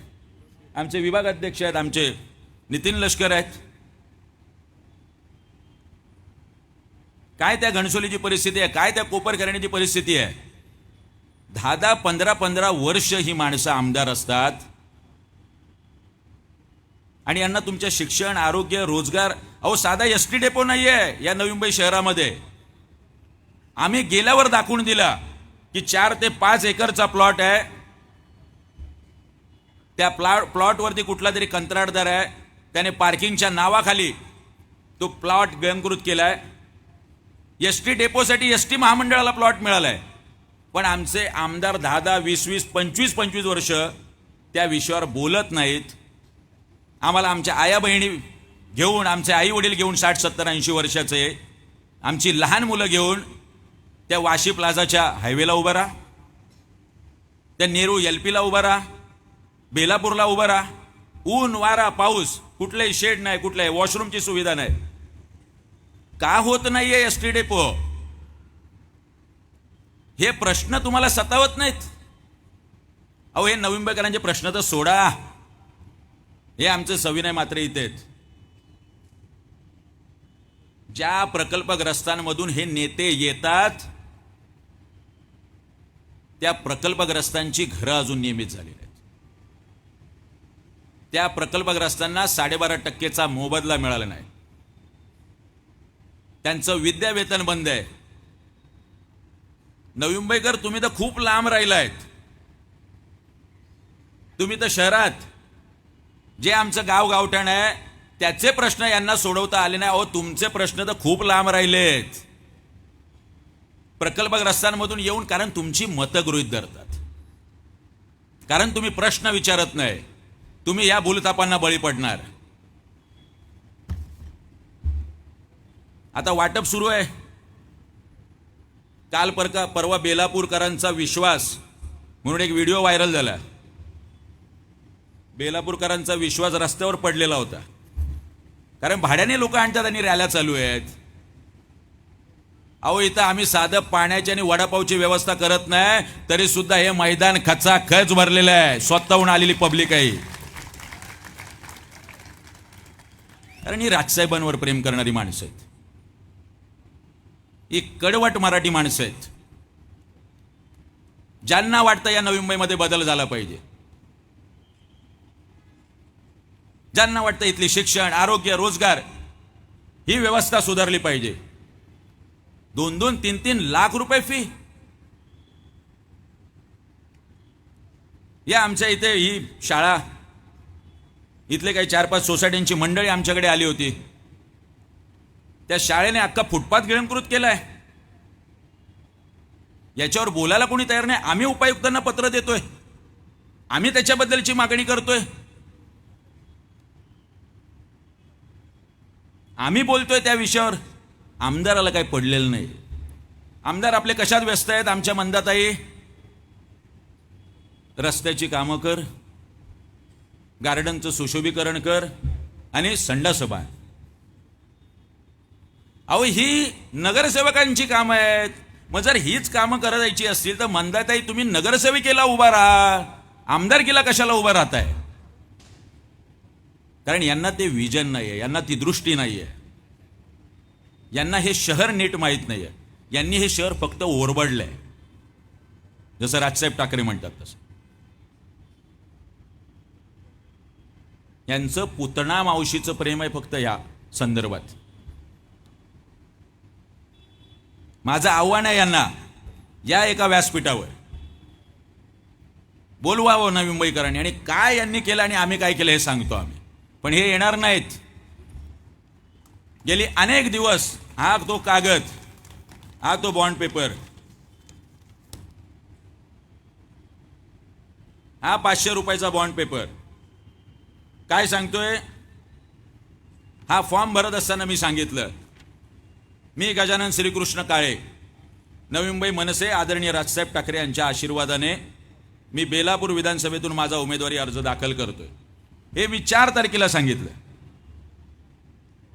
लोकनेते वंदनीय दिवा पाटील साहेब यांच्या जासई येथील पुतळ्यास अभिवादन करताना मी शपथ घेतल्याप्रमाणे प्रकल्पग्रस्तांची घरं नियमित करणे, भूखंडाचा 12.5% मोबदला मिळवून देणे या व इतर सर्व मागण्या सभागृहात मांडेल व हे प्रश्न जीवाचे रान करून सोडवल्याशिवाय राहणार नाही. मी माझ्या प्रकल्पग्रस्त आगरी कोळी बांधवांबरोबर कुठलाही दगाफटका किंवा फसवणूक केल्यास तसेच धोका दिल्यास आगरी कोळी माझ्या बांधवांनी माझ्यावर फसवणुकीचा गुन्हा दाखल करावा करिता आज रोजी प्रतिज्ञापत्र लिहून देत आहे. हिम्मत. आमच्या प्रकल्पग्रस्त अनेक बांधवांनी हा प्रश्न त्यांच्या प्रकल्पग्रस्तांमधून येणाऱ्या नेत्यांना विचारला की तुम्ही द्या लिहून, हे जसं गजानन काळेंनी लिहून दिलंय. अजूनही दिलेलं नाहीये. हा नवी मुंबईकरांसाठी लिहून दिलेलं प्रतिज्ञापत्र.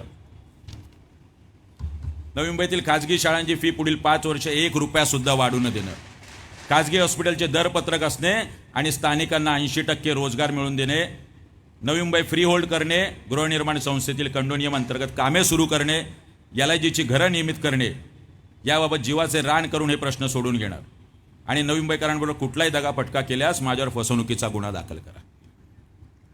याला कायदेशीर मान्यता आहे. हे आम्ही करू शकतो म्हणून आम्ही बोलू शकतो. अहो नवी मुंबई म्युन्सिपल कॉर्पोरेशनचे ज्यांना मराठी, हिंदी आणि इंग्रजीत लिहिता येत नाही असे 10 वर्ष आमदार तुम्ही दिलेत. आम्ही फिरतोय, लोकांशी बोलतोय.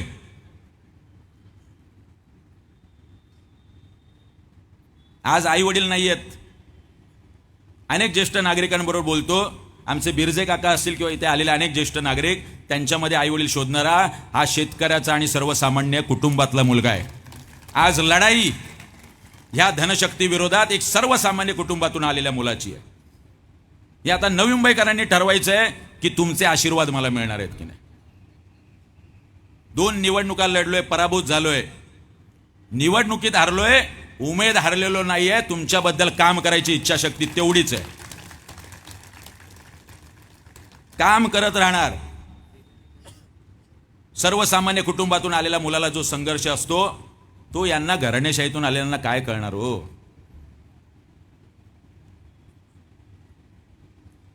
जातोय, बोलतोय लोकांशी.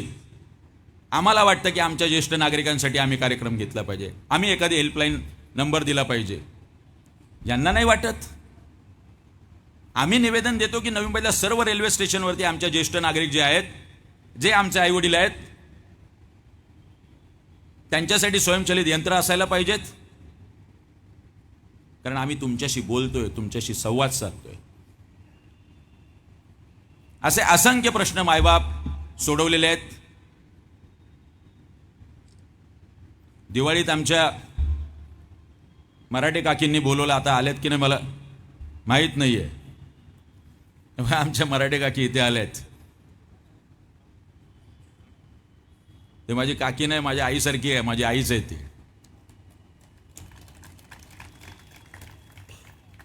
मी गेलो, आपलं दिवाळीचं फराळ खाल्ला आणि तिने एक वस्तू हातात दिली. काय नव्हतं, माझ्यासारख्या आईवडिलांचं छत्र नसलेल्या मुलाला एक कुर्ता माझ्या आईने घेऊन दिला आणि सांगितलं, तुझी दिवाळी कर, तुझी खूप धावपळ चालू आहे, तुला तेवढाही वेळ नसेल. ही अशी प्रेम करणारी माणसं आहेत हो. यांना विसरूच शकत नाही मी. खूप मनापासून काम करायची इच्छा आहे, खूप. सगळ्या गोष्टींचं सोल्युशन आहे, उत्तर आहे. हे संवैधानिक पद नाही ना, तर वर्षोनवर्ष, दीड वर्ष आम्हाला सिडकोसाठी आंदोलन करावं लागतं आणि मग तो प्रश्न सुटतो. 10 वर्ष माझा नेता आदरणीय राजसाहेब ठाकरे हे टोल नाके बंद करावे म्हणून करतो आणि आज तुम्ही बघितलं की वाशी, ऐरोली हे सगळे टोल नाके बंद झाले. 100च्या वर केसेस असलेला माझा नेता आहे. एक संधी मागतोय तुमच्याकडे, ती एक संधी द्या मायबाप जनता. 25 वर्षात जे काम झालं नाही ना, ते नवी मुंबईत पुढील 5 वर्षात करून देईल. ही गजानन काळेची हमी आहे, गजानन काळेची गॅरंटी आहे.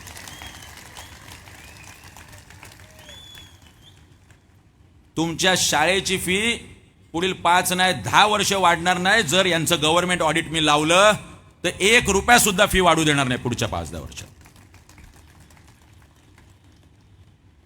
या नवी मुंबईतला एकही तरुण मुलगा बेरोजगार नसेल. प्रत्येक घरातल्या मुलाला या नवी मुंबईतल्या MIDC मध्ये कामाला असेल, प्रत्येक घरातला मुलगा. अहो, या खाजगी हॉस्पिटलवरती जर आम्ही नियंत्रण आणायचा प्रयत्न केला तर तुम्हाला सांगतो, या खाजगी हॉस्पिटलचं दरपत्रक असणार आणि एक खाजगी हॉस्पिटल तुमचं शोषण करू शकणार नाही. ही गजानन काळेची गॅरंटी मी तुम्हाला सांगतो.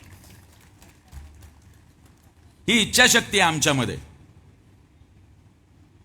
सकाळी अनेक पक्षातली लोक इकडे आली, मी सकाळी आलो होतो. त्यांच्या छातीवर वेगवेगळ्या पक्षाचे बॅच होते, पण ते म्हटले नाही, आम्ही तुमच्या सोबत आहे यावेळी. अनेक जण फोन करतात, अनेकांच्या भावना आहेत आमच्या बरोबर जोडल्या गेलेल्या. कारण आम्हाला माहिती आहे, राजकारणामध्ये, समाजकारणामध्ये एक सर्वसामान्य कुटुंबातून यायचं आणि हा पल्ला गाठायचा ही सोपी गोष्ट नाही. हे सगळं करू शकलो कारण तुमच्या बळावरती आम्ही होतो. आता पैशांचा महापूर होईल पुढच्या 8-10 दिवसात. तुम्हालाच लुटलंय शाळांच्या फी मधून, हॉस्पिटलमधून. आता हे तुम्हाला ठरवायचंय. पण मतदान करताना हे विसरू नका की तुमच्या शाळांची फी कमी झाली का. प्रश्न विचारा. मतदान करताना हे विसरू नका खाजगी हॉस्पिटलचं दरपत्रक आलंय का. आणि मतदान करताना हे विसरू नका की तुमच्या मुलांना रोजगार मिळालाय का. हे प्रश्न जोपर्यंत तुम्ही विचारत नाही तोपर्यंत हे येणार, पैसे वाटणार. अहो, 18,000 दुबार मतदार आहेत आणि 15,000 असे मतदार आहे नवी मुंबई ज्यांचा पत्ता, थांग पत्ता लागत नाही. या बोगस मतदाराच्या जीवावर ही माणसं वर्षोनवर्ष निवडून येत आहेत. नवी मुंबईकर मायबाप, यावेळी तुम्हाला ठरवावं लागेल की जर तुमच्या मनात गजानन काळे असेल, जर तुम्हाला खरंच वाटत असेल की या मुलाला संधी दिली पाहिजे एकदा, तर तुम्हाला भरभरून मतदान करावं लागेल, तरच यांच्या बोगस मतदाराच्या पुढे आपण जाऊ, तरच. इथल्या प्रत्येक नगरसेवकाचे काही ना काहीतरी आपले, प्रत्येक ठिकाणी तर आपले बांगलादेशी घुसून ठेवलेले आहेत. वेगळं सांगायला नको सचिन. त्यांचे आधार कार्ड काढून ठेवलेले आहेत. दर 2-5 दिवसांनी त्यांच्यावर कारवाईचे, पोलिसांनी कारवाई केली म्हणून वर्तमानपत्रात बातम्या येत असतात. त्यामुळे राजसाहेब ठाकरे म्हणतात तसं सावध राहा. हे सगळं जाळं ह्या नवी मुंबईमध्ये या सगळ्या मंडळींनी पसरवलंय. वरचा मुखवटा वेगळा आहे, नाव नवी मुंबईच्या डेव्हलपमेंटचं आहे, पण खरा मलिदा खायचा आहे रिडेव्हलपमेंट मध्ये. नवी मुंबईचे डेव्हलपमेंट नाही करायची आहे. जे काय रिडेव्हलपमेंटचं चालू आहे त्याचा मलिदा ज्या बोक्याला खायचा आहे तो बोका ओळखा. तो बोका तुम्ही नीट ओळखला तर हे रिडेव्हलपमेंट नाही, हे तुम्ही स्वयं पुनर्विकास करा. ही गजानन काळे आणि महाराष्ट्र नवनिर्माण सेनेची मागणी आहे. खाजगी बिल्डर नाही. लोकांना दम देऊन सांगतात हाच बिल्डर घ्या, लोकांना दम देऊन सांगतात हीच पीएमसी घ्या, लोकांना दम देऊन सांगतात याला नाही घेतलं आणि मी आमदार नाही झालो तर तुमचं रिडेव्हलपमेंट होऊ देणार नाही, अशा धमक्या देत आहेत.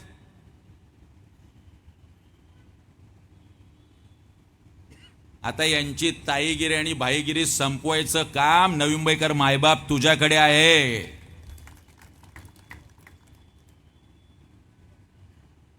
आता नवीन घोषणा सुरू केली ज्यांचा कुणाशी काही संबंध नाही. भारतीय जनता पक्षात होते, जय श्रीराम सुरू केलं होतं, त्यावेळी यांचा रामाशी काही संबंध नाही. आता रामकृष्ण हरी. लोकांचा रिप्लाय वेगळा आहे. रामकृष्ण हरी आणि यंदा गजाननाची, रामकृष्ण हरी आणि यंदा गजाननाची, रामकृष्ण हरी आणि यंदा गजाननाची. यांचा रामाशी, कृष्णाशी, हरीशी काही संबंध नाही. अहो, ज्यांनी या वयात वडिलांना त्रास दिला, वडिलांना दुसऱ्या पक्षात ठेवला आणि स्वतः दुसऱ्या पक्षात गेला, त्याचा वडिलांशी संबंध नाही, त्याचा राम आणि कृष्णाशी काय संबंध. ही अशी खोटारडी स्वार्थी माणसं ज्यांना फक्त काही करून आमदार व्हायचंय, ज्यांना त्याच्यातून सत्ता मिळवायची, ज्यांना त्याच्यातून पैसा कमवायचा आहे, ही माणसं तुम्हाला वर्षानुवर्ष लागणार आहेत.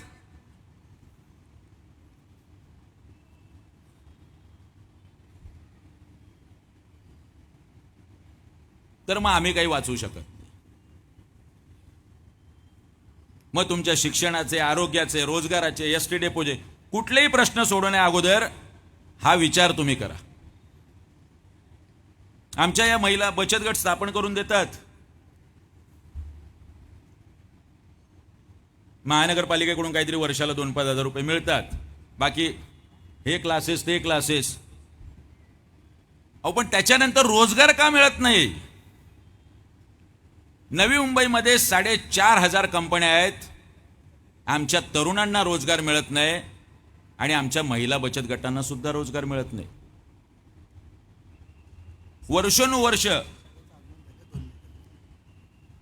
आदरणीय राजसाहेब ठाकरे यांचं आगमन झालं. एकदा जोरदार टाळ्या वाजून आपण सगळ्यांनी स्वागत करूया. बसा, येत आहेत. मी आपलं तुम्ही नीट माझं ऐकावं म्हणून असंच बोललोय.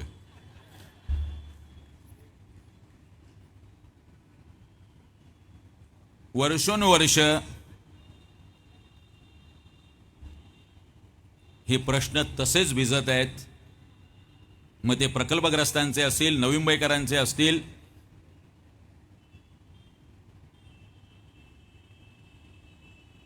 कुठलेही प्रश्न सोडवायचे नाहीत. निवडणुकीच्या वेळी यायचं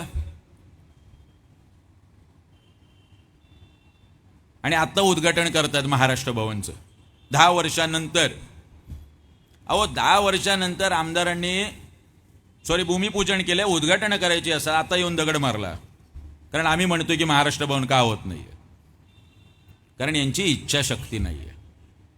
ज्यांना हे प्रश्न वर्षोनवर्ष भिजत ठेवायचे. एक शेवटची गंमत सांगतो आणि थांबतो तुम्हाला. जरा गंमत सांगते म्हणून कान टव करा. वंदनीय राजसाहेब ठाकरे आलेत. राजसाहेब ठाकरे यांचा, महाराष्ट्र नवनिर्माण सेनेचा, आदरणीय राजसाहेब ठाकरे यांचा.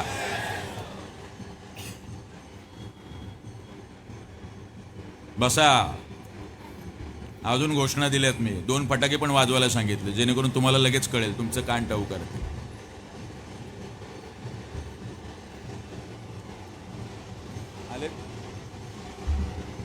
राजसाहेब ठाकरे यांचं 2च मिनिटात स्टेजवरती आगमन होत आहे.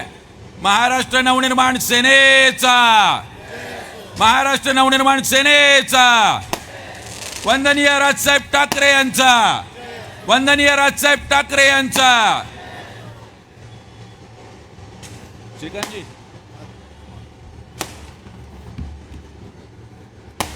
बोलू ना.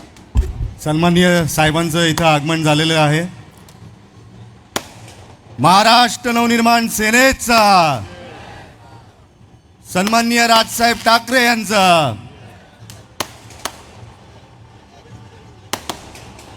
गाणं साहेबांचं.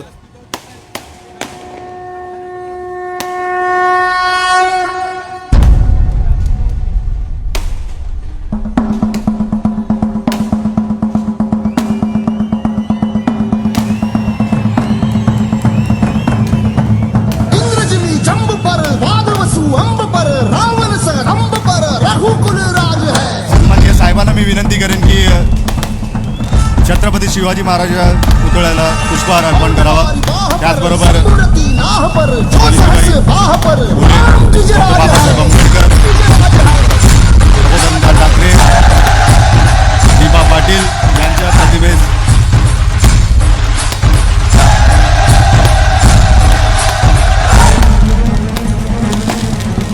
साहेबांच्या हस्ते आज भारतीय जनता पक्षातील युवा मोर्चा तालुका अध्यक्ष विशाल गाडगे, त्याचबरोबर त्यांचे सहकारी यांचं सन्माननीय साहेबांच्या हस्ते आज पक्षप्रवेश होत आहे. विशाल विठ्ठल गाडगे, भाजपाचे तालुका अध्यक्ष युवा मोर्चाचे नेरूळ पश्चिमचे, त्यांनी आज अधिकृतरित्या मनसेत प्रवेश केला आहे. रोहित काळे, सूरज ठाकूर, निशिकांत चिखले, आकाश मोकांशी, करण शेडगे, प्रमोद वाघ, वैभव गाडगे, प्रणित फाफाळे, नितीन खोत, आपलं सर्वांचं महाराष्ट्र नवनिर्माण सेनेच्या परिवारात स्वागत. त्याचबरोबर साहेब नुकताच प्रवेश केलेल्या भाजपा युवा मोर्चातून प्रवेश केलेल्या पदाधिकाऱ्यांचं, सहकाऱ्यांचं मनसेत स्वागत. साहेबांचं स्वागत ते प्रवेश केलेल्या पदाधिकाऱ्यांकडे करण्यात येत आहे.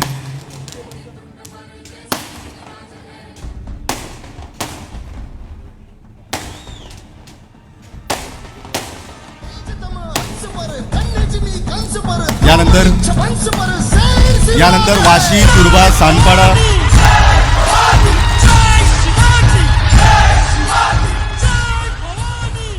वाशी, तुर्बा, सानपाडा विभागाध्यक्ष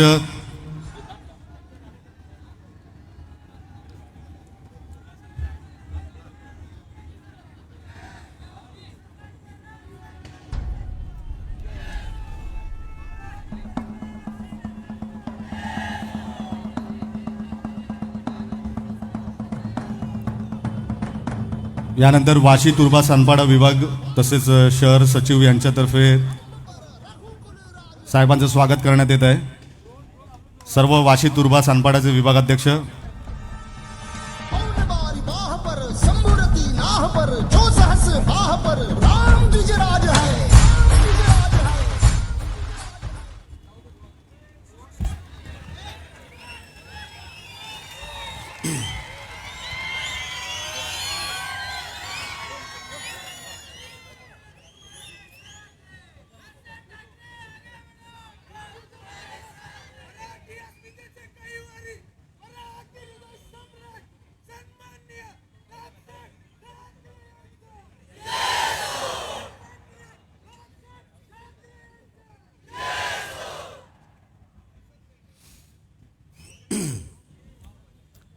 जमलेल्या माझ्या सर्व हिंदू बांधवांनो, भगिनींनो आणि मातांनो,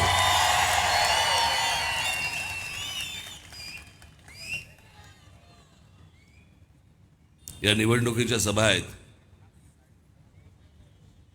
त्याच्यामुळे या सभा काही लंब्या चौड्या सभा नसतात.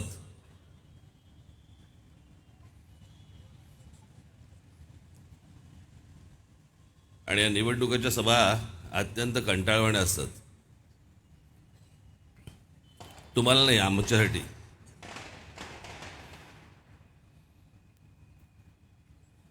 कारण बऱ्याच वेळेला त्याच गोष्टी बोलायला लागतात. टेलिव्हिजनवरती बघणारेही कंटाळतात, समोर बसलेलेही कंटाळतात.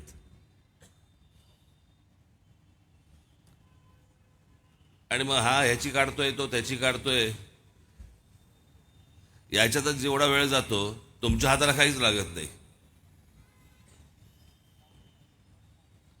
आपले सगळे हा हा हु हु ही करून आपले घरी जातात. पण आपल्या निवडणुका कशासाठी आहेत नेमक्या? आपण निवडणुका का लढवतोय? तुम्ही मतदानाला का खाली उतरताय? उन्हातानामध्ये रांगेमध्ये उभे राहून तुम्ही का मतदान करताय? मला असं वाटतं या विषयांवरती जर समजा आपण नाही बोललो तर या निवडणुकांना काही अर्थ राहणार नाही.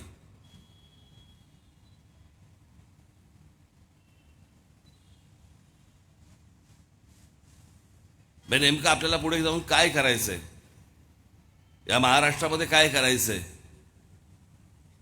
या नवी मुंबईमध्ये काय करायचंय, या नवी मुंबईचं काय होणार?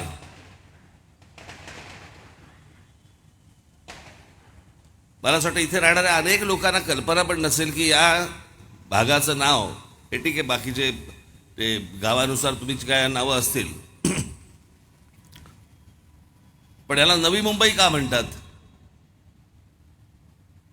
ही नवी मुंबई का उभी राहिली? कशासाठी उभी राहिली? काय कारण त्याचं? याचं कारण त्यावेळेच्या राज्यकर्त्यांचा विचार हा खूप व्यापक असायचा, खूप मोठा विचार असायचा.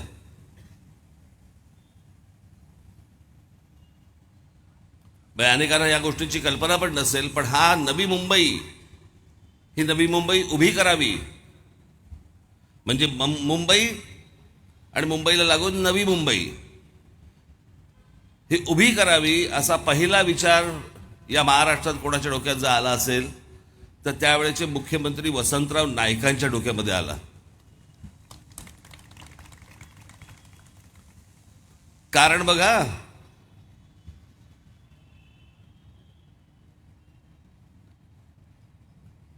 की त्यावेळेला सगळ्या गोष्टी मोजल्या पण जायच्या, बघितल्या पण जायच्या. त्यांच्या असं लक्षात आलं की 1950 का 51 ते 1970 या 20 वर्षामध्ये त्यांच्या लक्षात आलं की मुंबईची लोकसंख्या दुपटीने वाढली.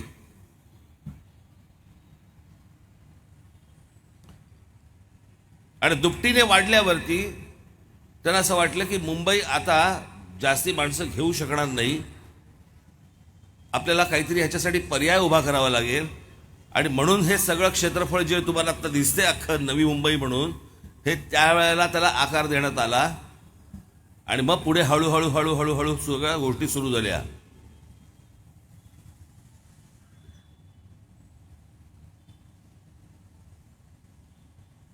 पण तरी ते झालं आपल्याच लोकांच्या काळात.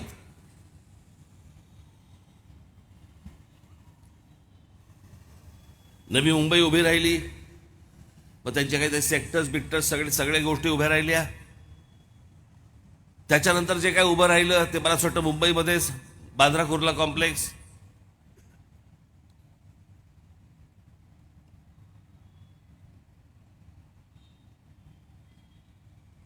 मग त्याच्यानंतर छोटे छोटे छोटे छोटे नवीन पॉकेट, सगळे जागा समुद्रामध्ये रेक्लेम करून सगळ्या उभ्या झाल्या. हे मी तुम्हाला का सांगतोय, कशासाठी सांगतोय? पण त्या ज्या उभ्या राहिल्या जागा, ह्याच्यामध्ये फक्त इमारती उभ्या राहिल्या. तुमचा विचार नव्हता, तुमच्या कच्च्या बच्चांचा विचार नव्हता. एखादं शहर उभं करताना कसा विचार करायचा असतो दुर्दैव आहे की त्यानंतर हा विचार नाही आला. पण हा विचार तुम्ही मुंबई पाहिल्यानंतर तुमच्या लक्षात येईल की ब्रिटिशांनी काय विचार केला होता.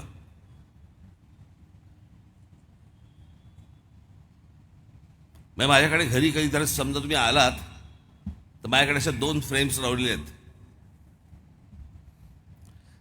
एक 1945 सालचं शिवाजी पार्क मैदान आणि त्याच्या सगळा आजूबाजूचा प्रदेश हेलिकॉप्टर का विमानामधून तो शूट केलाय. आणि तोच प्रदेश आत्ता त्याचं काय झालंय याचा मी ड्रोनने शूट केलाय त्याच अँगलने. म्हणजे तुम्हाला कळेल की आपल्या लोकांनी फक्त या सर्व गोष्टींमध्ये इमारती उभ्या करून बाकी सगळ्या गोष्टींची विल्हेवाट लावली.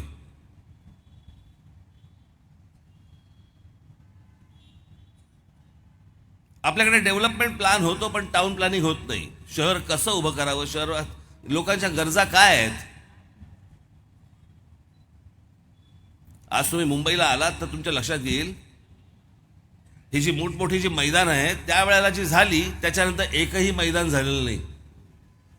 शिवाजी पार्क मैदान घ्या, आझाद मैदान घ्या, ओव्हल मैदान घ्या, अशी अनेक तुम्ही दादर, लालबाग, परळ या सगळ्या भागामध्ये अनेक छोटी छोटी छोटी अनेक मैदान आहेत मुलांना खेळण्यासाठी.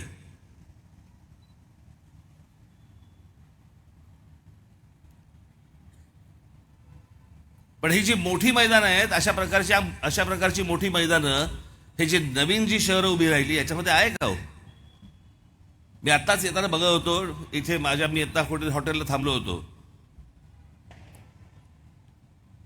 छान हिरवगार ग्राउंड दिसलं मला. म्हटलं अरे कोणाचं रे? नाही, डी.वाय. पाटलांचं. मग सरकारचं काय, महानगरपालिकेचं काय? या सगळ्या जागा मेंटेन का नाही होत? इथे तुमच्याकडे आपल्या इकडे हे आहे ना नाट्यगृह, विष्णुदास भावे नाट्यगृह आहे ना. या नवी मुंबईची लोकसंख्या किती आता? 15 लाख. 15 लाखाला एक नाट्यगृह. हेच येऊन तुम्ही मुंबईमध्ये बघा.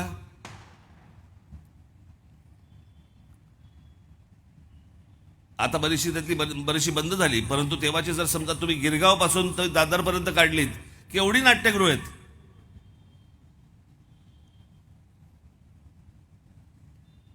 तुमचे 15 लाख जण त्यांच्यासाठी एक नाट्यगृह. शिवाजी पार्क सारखं मैदान आहे तुमच्याकडे एखादं? ओव्हल सारखं मैदान आहे, आझाद मैदान सारखं मैदान आहे? ह्याच्यात आपलं काहीच नाही आहे, हे त्यांचं आहे. त्याला सगळ्या गिरण्या असायच्या तिकडे. तो जो सगळा भाग आहे गिरण्यांचा भाग आहे त्या भागामध्ये सगळ्यात जास्ती गरज लागायची मुंबईमध्ये रोगराई आणि इतर सगळ्या गोष्टींसाठी. म्हणून एक हॉस्पिटलचा हब बनवला, हॉस्पिटलचा हब. तुम्ही जो KEM वगैरे ह्या सगळ्या भागामध्ये गेला तर तुमच्या लक्षात येईल की सगळी हॉस्पिटल एका भागात आहेत.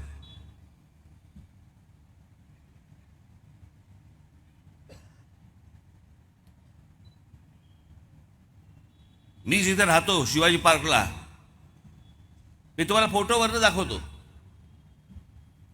की एक लोकसंख्या, एवढ्या लोकसंख्येसाठी कोणकोणत्या गरजा काय असतात. त्यांना मार्केट लागतं जवळ, त्यांना थिएटर लागतं जवळ, त्यांना नाट्यगृह लागतं जवळ, त्यांना हॉस्पिटल लागतं जवळ, त्यांना कॉलेज लागतं जवळ, त्यांना शाळा लागते जवळ, त्यांना मैदान लागतं जवळ, त्यांना बागा लागतात जवळ. एवढ्या अनेक ज्या गरजा असतात या गरजा त्या तेवढ्या लोकसंख्येच्या आजूबाजूला पाहिजेत. त्याला म्हणतात टाउन प्लॅनिंग.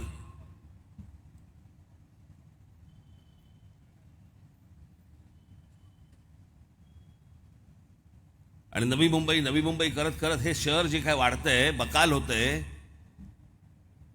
इथे लोकांच्या गरजा काय आहेत? आम्ही कुठे जातो संध्याकाळचे बायका पोरं? आम्ही मुलांना घेऊन कुठे जातो? आम्ही जातो मॉलमध्ये पिक्चर बघायला जातो आम्ही. आणि मग तिकडे जर पिक्चर बघून काहीतरी खाणं पिणं करून आम्ही घरी येतो. आणि मग आपण दिवसभर बोलायचं, ही पोरं ना हल्लीची काय सांगायचं आहे ना, कम्प्युटर समोर बसलेली असतात, नाही तर मोबाईल फोन घेऊन व्हिडिओ गेम खेळ. अरे जातील कुठे? ते तरी करतील काय?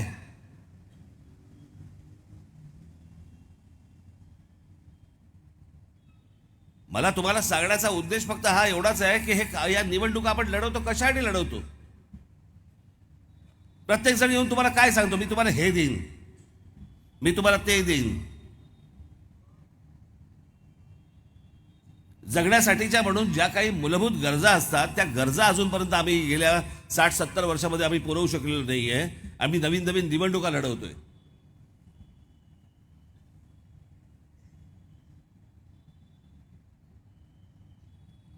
आम्ही स्थानिक ठिकाणी रोजगार उभा करू शकलो नाही. आमच्याकडचा नवी मुंबईमधला जातो, मुंबईमध्ये जातो, अनेक महिला सकाळच्या इकडून तिकडे जातात, नोकऱ्या करतात, घरी परत येतात, परत जेवण करतात, पोरांना झोपवतात, काहीतरी टेलिव्हिजनवरती एखादी सिरियल बघतात, बघता बघता झोपून जातात, सकाळी उठतात, परत जेवण करतात, जातात. काय आयुष्य आहे का हो हे?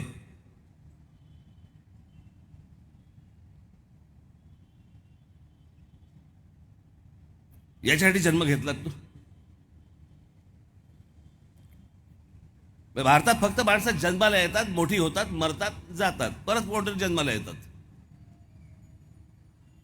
पण राज्यकर्त्यांनी म्हणून ज्या गोष्टी पुरवायला पाहिजेत, आम्ही काय म्हणतो, आमच्याकडे प्रगती झाली.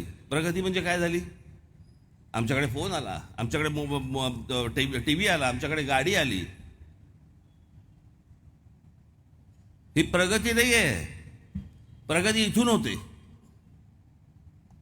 ज्या वेळेला राज्यकर्त्यांची प्रगती इथून होईल त्यावेळेला तुम्हाला काहीतरी हाताला लागेल. आमच्याकडे LED आला आणि आमच्याकडे मोबाईल आला, आमच्याकडे गाडी आली, ही प्रगती नाही आहे, ही गॅजेट्स आहेत.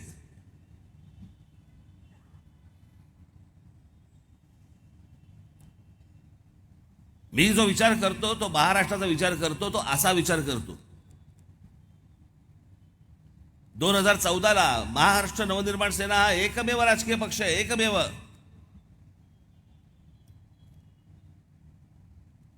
(1947) साली स्वातंत्र्य मिळाल्यानंतर 2024 पर्यंतचा एकमेव राजकीय पक्ष आहे ज्यांनी या महाराष्ट्राच्या प्रश्नांवरती विकास आराखडा तयार केला. की हे प्रश्न सुटणार कसे, हे कसे प्रश्न सोडवता येतील. शिक्षणाचा प्रश्न असेल, आरोग्याचा प्रश्न असेल, मूलभूत पायाभूत सुविधांचा प्रश्न असेल,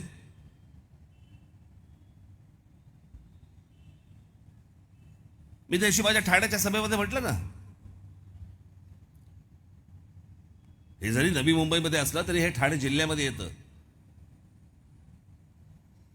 आणि ठाणे जिल्हा हा एकमेव, जगातला एकमेव जिल्हा आहे, जगातला.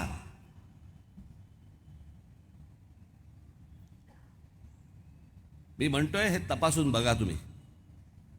जगातला एकमेव जिल्हा आहे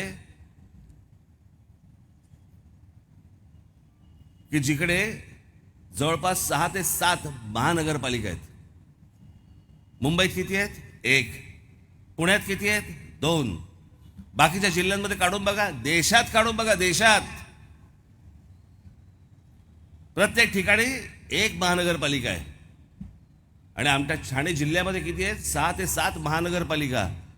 महानगरपालिका कशा बनतात? या लोकसंख्येनुसार बनतात. म्हणजे ग्रामपंचायत, जिल्हा परिषदेनंतर नगरपालिका, नगरपंचायत आणि मग शेवटचं महानगरपालिका. जशी लोकसंख्या वाढत जाते तशी तशी तुमच्या ग्रामपंचायतीची महानगरपालिका होते.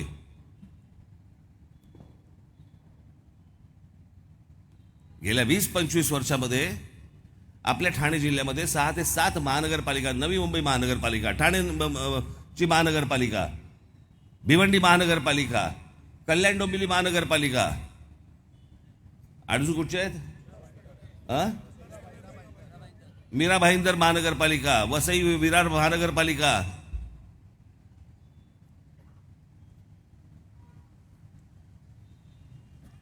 आली कुठून लोकसंख्या? तुम्ही वाढवलीत.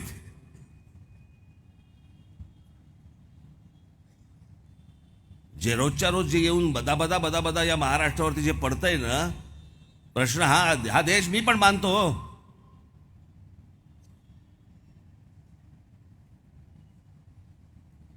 देशाबद्दल मत्सर असलेला माणूस नाही मी, देशावरती प्रेम असलेला माणूस आहे. पण एखाद्या शहरामध्ये, एखादं शहर, एखादा जिल्हा, एखादं राज्य माणसा अंगावरती किती घेऊ शकतो, त्याला काही मर्यादा असतात की नाही?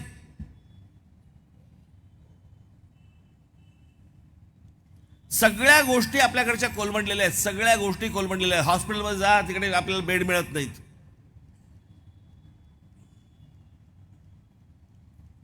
तुम्ही जर KEM ला गेलात, KEM हॉस्पिटलला जर समजा तुम्ही गेलात, तर तुमच्या लक्षात येईल त्या KEM हॉस्पिटलमध्ये मुंबई महाराष्ट्रामध्ये राहणारे लोक किती आहेत आणि महाराष्ट्राच्या बाहेरचे लोक किती आहेत हॉस्पिटलमध्ये. हे बघा, कोणाला ट्रीटमेंट करण्याबद्दलचा विषय नाही आहे. ट्रीटमेंट प्रत्येकाची झाली पाहिजे, प्रत्येकाच्या आजारावरती झाली पाहिजे. पण माझं असं म्हणणं आहे की अशा प्रकारची हॉस्पिटल्स, अशा प्रकारच्या गोष्टी या बाहेरच्या राज्यामध्ये होत का नाही आहेत, हे कोणी प्रश्न विचारत नाही. तिकडनं माणसं उठतात आणि इकडे येतात. KEM ला तुम्ही जाऊन बघाव. महाराष्ट्रातले मी तुम्हाला काही हॉस्पिटल्स दाखवीन ज्याच्या एका खाटेवरती एक माणूस झोपलाय, पेशंट झोपलाय, त्याच खाटेच्या खाली एक पेशंट झोपलाय.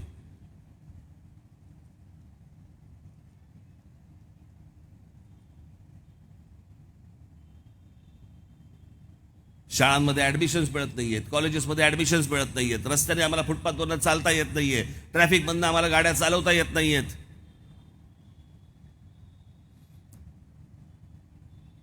दिवसेंदिवस हे सगळे प्रश्न आणि सगळा बकाल होत असताना आम्ही नवीन नवीन निवडणुकांना सामोरे जातोय, नवीन नवीन निवडणुका.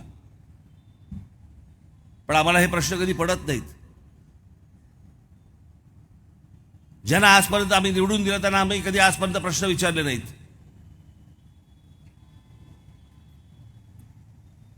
गेली 15-20 वर्ष झाली या महाराष्ट्रामधला शेतकरी आत्महत्या करतोय. कुठच्याही राज्यकर्त्याला आजपर्यंत विचारले नाहीत, तो शेतकरी आत्महत्या का करतोय, त्याच्यावर त्या प्रश्नावरती तुमचं उत्तर काय? काही नाही. हे सरकार आलं, ते सरकार आलं, आत्महत्या चालूच आहेत.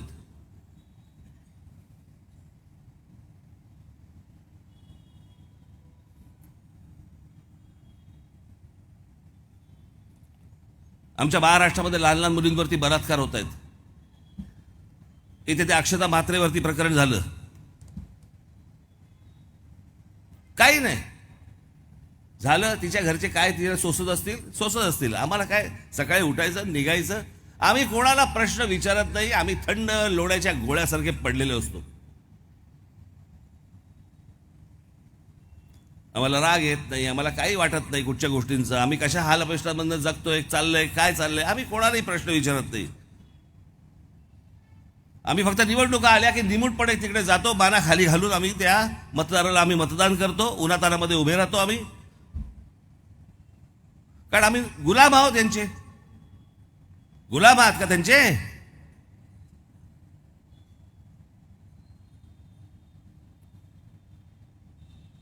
जी माणसं तुम्हाला मूलभूत गोष्टी पण देऊ शकत नाही, त्यांच्यासाठी उन्हातानामध्ये रांगेमध्ये उभे राहून त्यांना मतदान करणार आहात.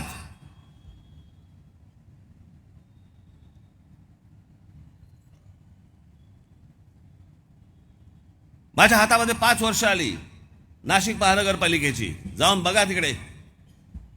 5 वर्ष.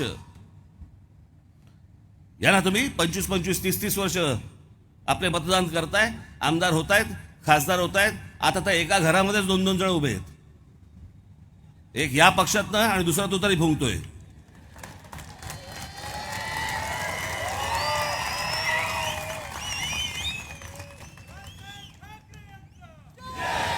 वेगवेगळ्या पक्षांमधून उभे राहत आहेत, रात्री एका घरात जात आहेत.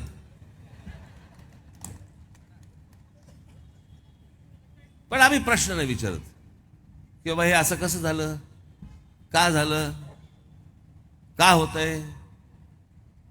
सोपं कारण आहे, अगदी सोपं कारण आहे. याचं दुसरं काही कारण नाहीये.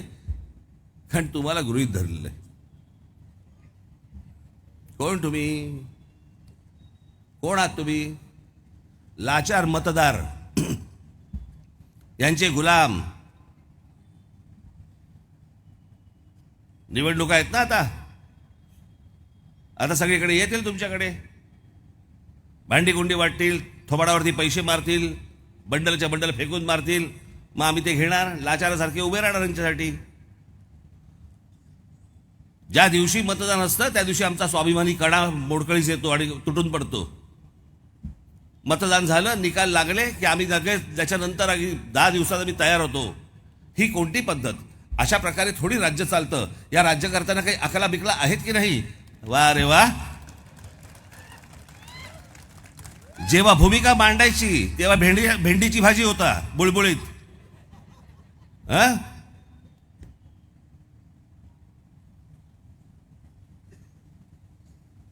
5 वर्ष या लोकांच्या नावाने टाहो फोडायचे.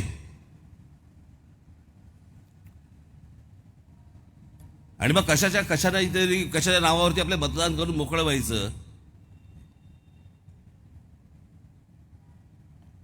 अहो, हा फक्त तुमच्या नशिबाचा विषय नाहीये. तुम्ही कधीतरी विचार करा, हा पुढच्या येणाऱ्या भवितव्याचा विषय, पुढच्या येणाऱ्या पिढ्यांचा विषय. आपण त्यांच्यासमोर काय वाढून ठेवतोय?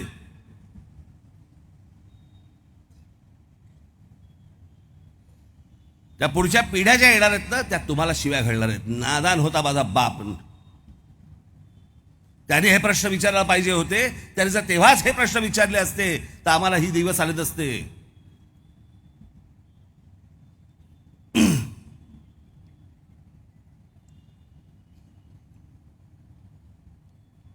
या नाशिकमध्ये पहिल्या 5 वर्षामध्ये एक धरण आहे तिकडचं, गंगापूर डॅम.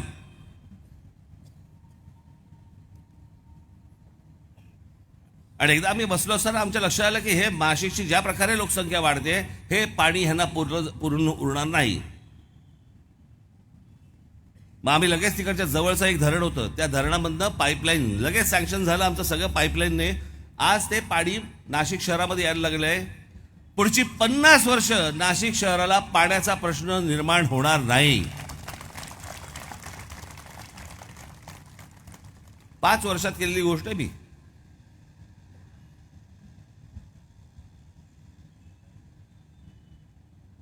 मी त्या शिवाच्या मुंबईच्या सभेमध्ये पण सांगितलं, रतन टाटा जेव्हा गेले सगळे लोक हळहळले. अरे नाही, चांगला माणूस गेला, सज्जन माणूस गेला, सरळ माणूस गेला. वाटलं ना तुम्हाला सगळ्यांना? असं वाटलं ना? प्रत्येकाला असं वाटलं ना, अरे अरे आपल्या कोणतरी घरचा माणूस गेला, सरळ माणूस होता, सज्जन माणूस होता. वाटलं ना तुम्हाला? रतन टाटा गेल्यावर तुम्हाला असं वाटलं, अरे सरळ माणूस, सज्जन माणूस, चांगला माणूस. हे तुम्हाला राजकारणात का नाही चालत? राजकारणात सगळे डॅमेज लागतात तुम्हाला. रतन टाटांसारखा सभ्य सरळ माणूस तुम्हाला लागतो आणि चांगला वाटतो आणि हळहळतात तुम्ही. मग तीच गोष्ट तुम्हाला राजकारणामध्ये नालायक माणसं आहेत, ही नालायक माणसं म्हणून असं का नाही बोलत? त्यांच्यासाठी का रांगेमध्ये उभे राहत आहे?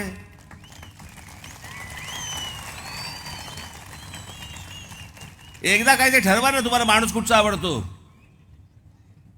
सरळ सभ्य माणूस आवडतो का हरामखोर माणूस आवडतात? एकदा ठरवा.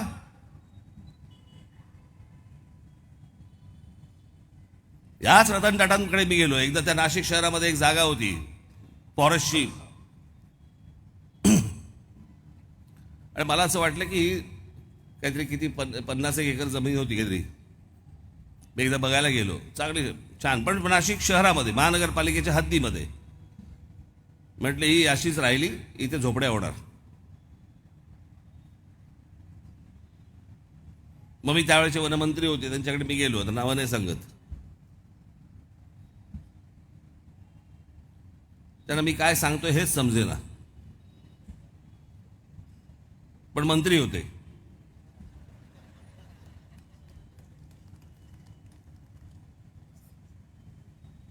मग ते गेले, दुसरे वनमंत्री आले. मी त्यांना सांगायला गेलो की म्हटलं असं असं आहे, एवढी एवढी जागा आहे इथे. म्हटलं इथे जर समजा अशीच राहिली तर म्हटलं ही इथे झोपड्या होतील. त्यांनाही समजेना.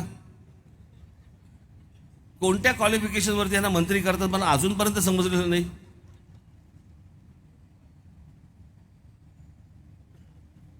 त्यांचा पीए बोलला, PS साहेब मला कळलं काय म्हणतात ते. खरं तर उलट व्हायला पाहिजे होतं, हा PS व्हायला पाहिजे होता, हा मंत्री व्हायला पाहिजे होता. त्यांना कळलं त्याच्या PS ला कळलं की मी काय म्हणतोय ते.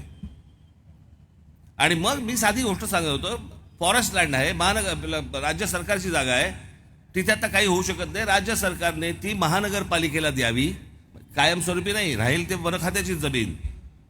आणि महानगरपालिका कोणतरी एक माणूस बघून ती डेव्हलप करेल नाशिकमधल्या लोकांसाठी. मग ते सगळं झालं, ॲप्रूव्ह झालं. म्हटलं आता करायचं काय. मग मी रतन टाटा साहेबांची मी अपॉइंटमेंट घेतली. मी त्याला भेटायला गेलो. म्हटलं असं असं आहे, म्हटलं हे जागा आहे आणि माझी इच्छा आहे की म्हटलं इथे छानपैकी चांगलं बोटॅनिकल गार्डन करावं आपण. 50 एकर जमीन आहे म्हटलं. आणि म्हटलं संध्याकाळी काही बाबा नवरा बायकोला किंवा त्यांच्या कुटुंबाला सगळ्यांना म्हटलं चांगली फिरायला जागा तिकडे येतील, फिरतील, बघतील. काही आपण चांगले शोज तिकडे ठेवू. मग त्यांनी ते सगळं पाहिलं. मला बोलले काय बजेट काय काढले तुम्ही. म्हटलं एक साधारणपणे 3, 3.5, 4 कोटी रुपये बजेट आहे त्याचं. ठीक आहे, सँक्शन.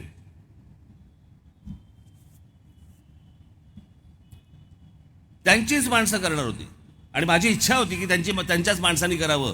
कोणी इतर सरकारी किंवा कोणी कामं करूच नाहीत, कारण टक्के घ्यायचे नव्हते मला. जे पैसे येतील असेच कामाला गेले पाहिजेत. म्हणून मी ते CSR फंडामधनं मी ते काम करायला घेतलं. तसं ते जसं ते डेव्हलप होत गेलं ते जवळपास 13, 14, 15 कोटीपर्यंत काम गेलं. पण रतन टाटांनी मला कधीही विचारलं नाही याचं बजेट काय वाढतंय. चांगलं होतंय ना, जाऊ देत पैसे.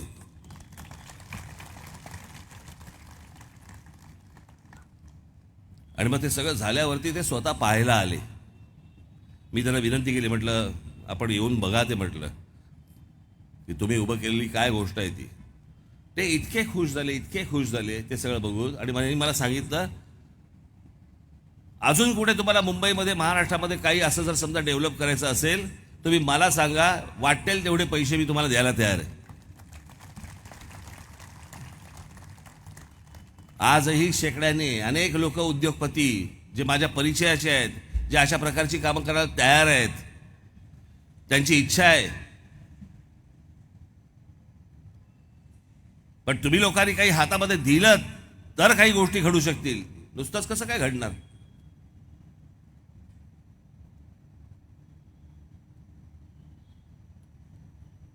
आणि तिथे ज्या गोष्टी गेल्या, म्हणजे तिकडचे रस्ते,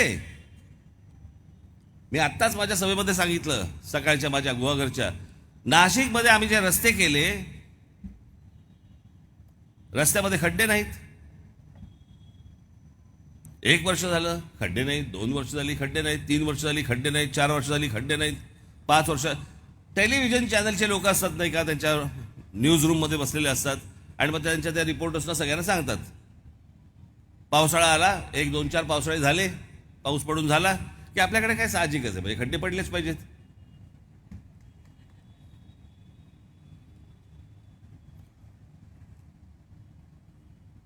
काहीतरीच वाटायला लागतं आपल्याला. समजा पाऊस पडला, खड्डे नसतील तर, हो की नाही.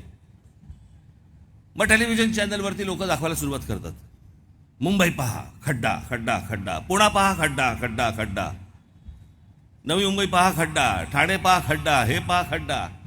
याने नाशिकच्या लोकांना पत्रकाराचा फोन करायचे, अरे ते तुमच्या रस्त्यावरच्या खड्ड्यांचे फुटेज पाठवा. ते पत्रकार सांगायचे आमच्या इकडे खड्डे नाही आहेत. त्यावेळेला असं होऊ शकत नाही. ते म्हणते मग स्वतः येऊन बघा. दुसऱ्या वर्षी विचारलं, ते खड्ड्यांचे फुटेज पाठवा, आमच्याकडे खड्डे नाही आहेत. मी माझ्या मनातली गोष्ट नाही सांगत आहे. कधी गेलात नाशिकला तर पत्रकारांना भेटा, तेच तुम्हाला काय ते सांगतील. का खड्डे नव्हते? कारण ज्या वेळेला आम्ही काम सुरू केलं रस्त्यांचं, त्या सगळ्या कंत्राटदारांना बोलून घेतलं होतं. मी म्हटलं ह्या रस्त्यांचे जे पैसे तुमच्यासाठी सँक्शन झालेले आहेत कंत्राटदार म्हणून, ते बरोबर आहेत, ह्याच्यात काम होणार आहे? ते बोले हो होणार आहे. तुमच्याकडे कोणी टक्का मागितला? ते बोले नाही, आमच्याकडे कोणी टक्का मागितलेला नाही आहे. म्हटलं द्यायचा पण नाही आहे.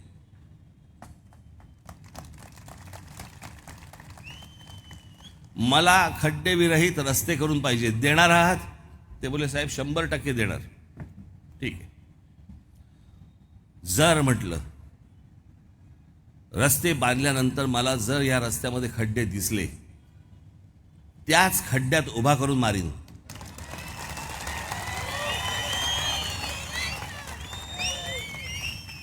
आणि म्हटलं मी ज्याला शब्द देतो ना त्याला देतो.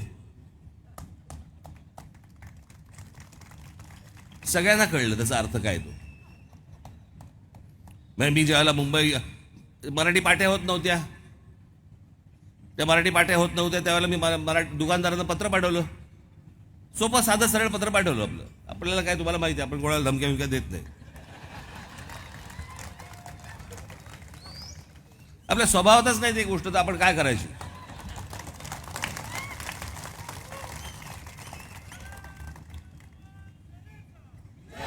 मी त्यांना एक सोपी लाईन त्याच्यामध्ये दिली होती आणि त्यांना मी विचारलं होतं, म्हटलं अनेक लोक बोलले की नाही पार्टी करायला वेळ लागेल, पार्टी महाग असते आणि हे असतं. मी एकच लाईन टाकली त्याच्यामध्ये, आपणच ठरवावं की दुकानाची पाटी महाग आहे का दुकान. मग ते बोलले नाही करतो, लगेच पार्टी करतो आम्ही. आणि एक शेवटची ओळ टाकली होती, म्हटलं एवढं पत्र लिहून देखील समजा आपल्या डोक्यात प्रकाश पडणार नसेल तर माझे महाराष्ट्र सैनिक आपल्याशी चर्चा करायला येतीलच. यात कोणी धमकी दिसली तुम्हाला?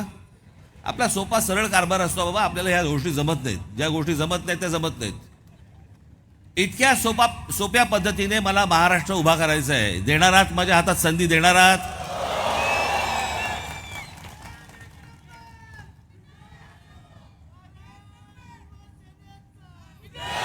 अनेक विषय आहेत, अनेक विषय बोलता येतील, परंतु मला आता एक सभा माझी भांडुपला आहे. हे जाता येता या सगळ्या ट्रॅफिक बिफिक बंद, रस्ता काढत, वेळ काढत कसा जायला लागतं. आणि दिवसाच्या सगळ्या सभा मला करायला लागतं. उद्या सकाळी परत मला जायचं सकाळी नांदेडला, नांदेडवरनं जायचं मला पुण्याला, पुण्याच्या सभा आठवून परत यायचं मुंबईला, परत मला सकाळच्या परत ते इंटरव्ह्यूज लागलेलेच आहेत. असो, ते चालायचंच. ते मी कुठं रडगाण गात बसू तुमच्यासमोर. पण माझी आपल्याला सर्वांना विनंती आहे की येत्या 20 तारखेला बाबांनो,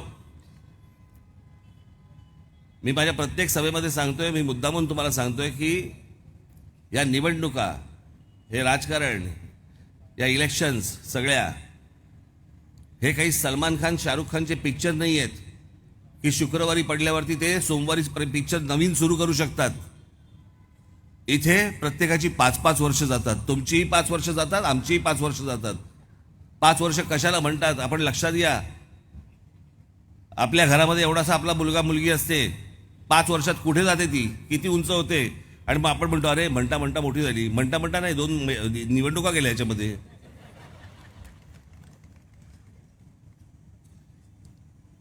तर माझी फक्त आपल्याला विनंती आहे की यात सगळ्यात वेळ घालू नका. या सगळ्या लोकांना आतापर्यंत खूप दिली सत्ता, खूप गोष्टी दिल्यात. माझी तुम्हाला सगळ्यांना हात जोडून विनंती आहे, फक्त तुमचे जे काही सगळे ओळखीचे पाळखीचे लोक असतील, नातेवाईक लोक असतील, जिकडे कुठे असतील, त्या सर्वांना तुम्ही फोन करा, भेटा. आणि येत्या 20 तारखेला हे माझे उमेदवार सगळे आहेत. इथे गजानन कुठे गेलास? हा आपला गजानन, निलेश बानखिले, आणि महाराष्ट्रभर माझे उभे राहिलेले सगळे माझे उमेदवार. या सर्व उमेदवारांना येत्या 20 तारखेला आपण रेल्वे इंजिन या निशाणीवरती बटन दाबून आपण यांना प्रचंड प्रचंड प्रचंड मताने विजयी करावं अशी एक अपेक्षा आणि आशा आपल्याकडे बाळगतो आणि आपण सर्वांची मी रजा घेतो. धन्यवाद. जय हिंद, जय महाराष्ट्र.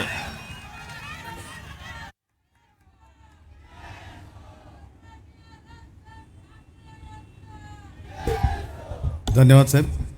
जाताना महिलांना पहिले प्राधान्य द्या आणि लहान मुलांना.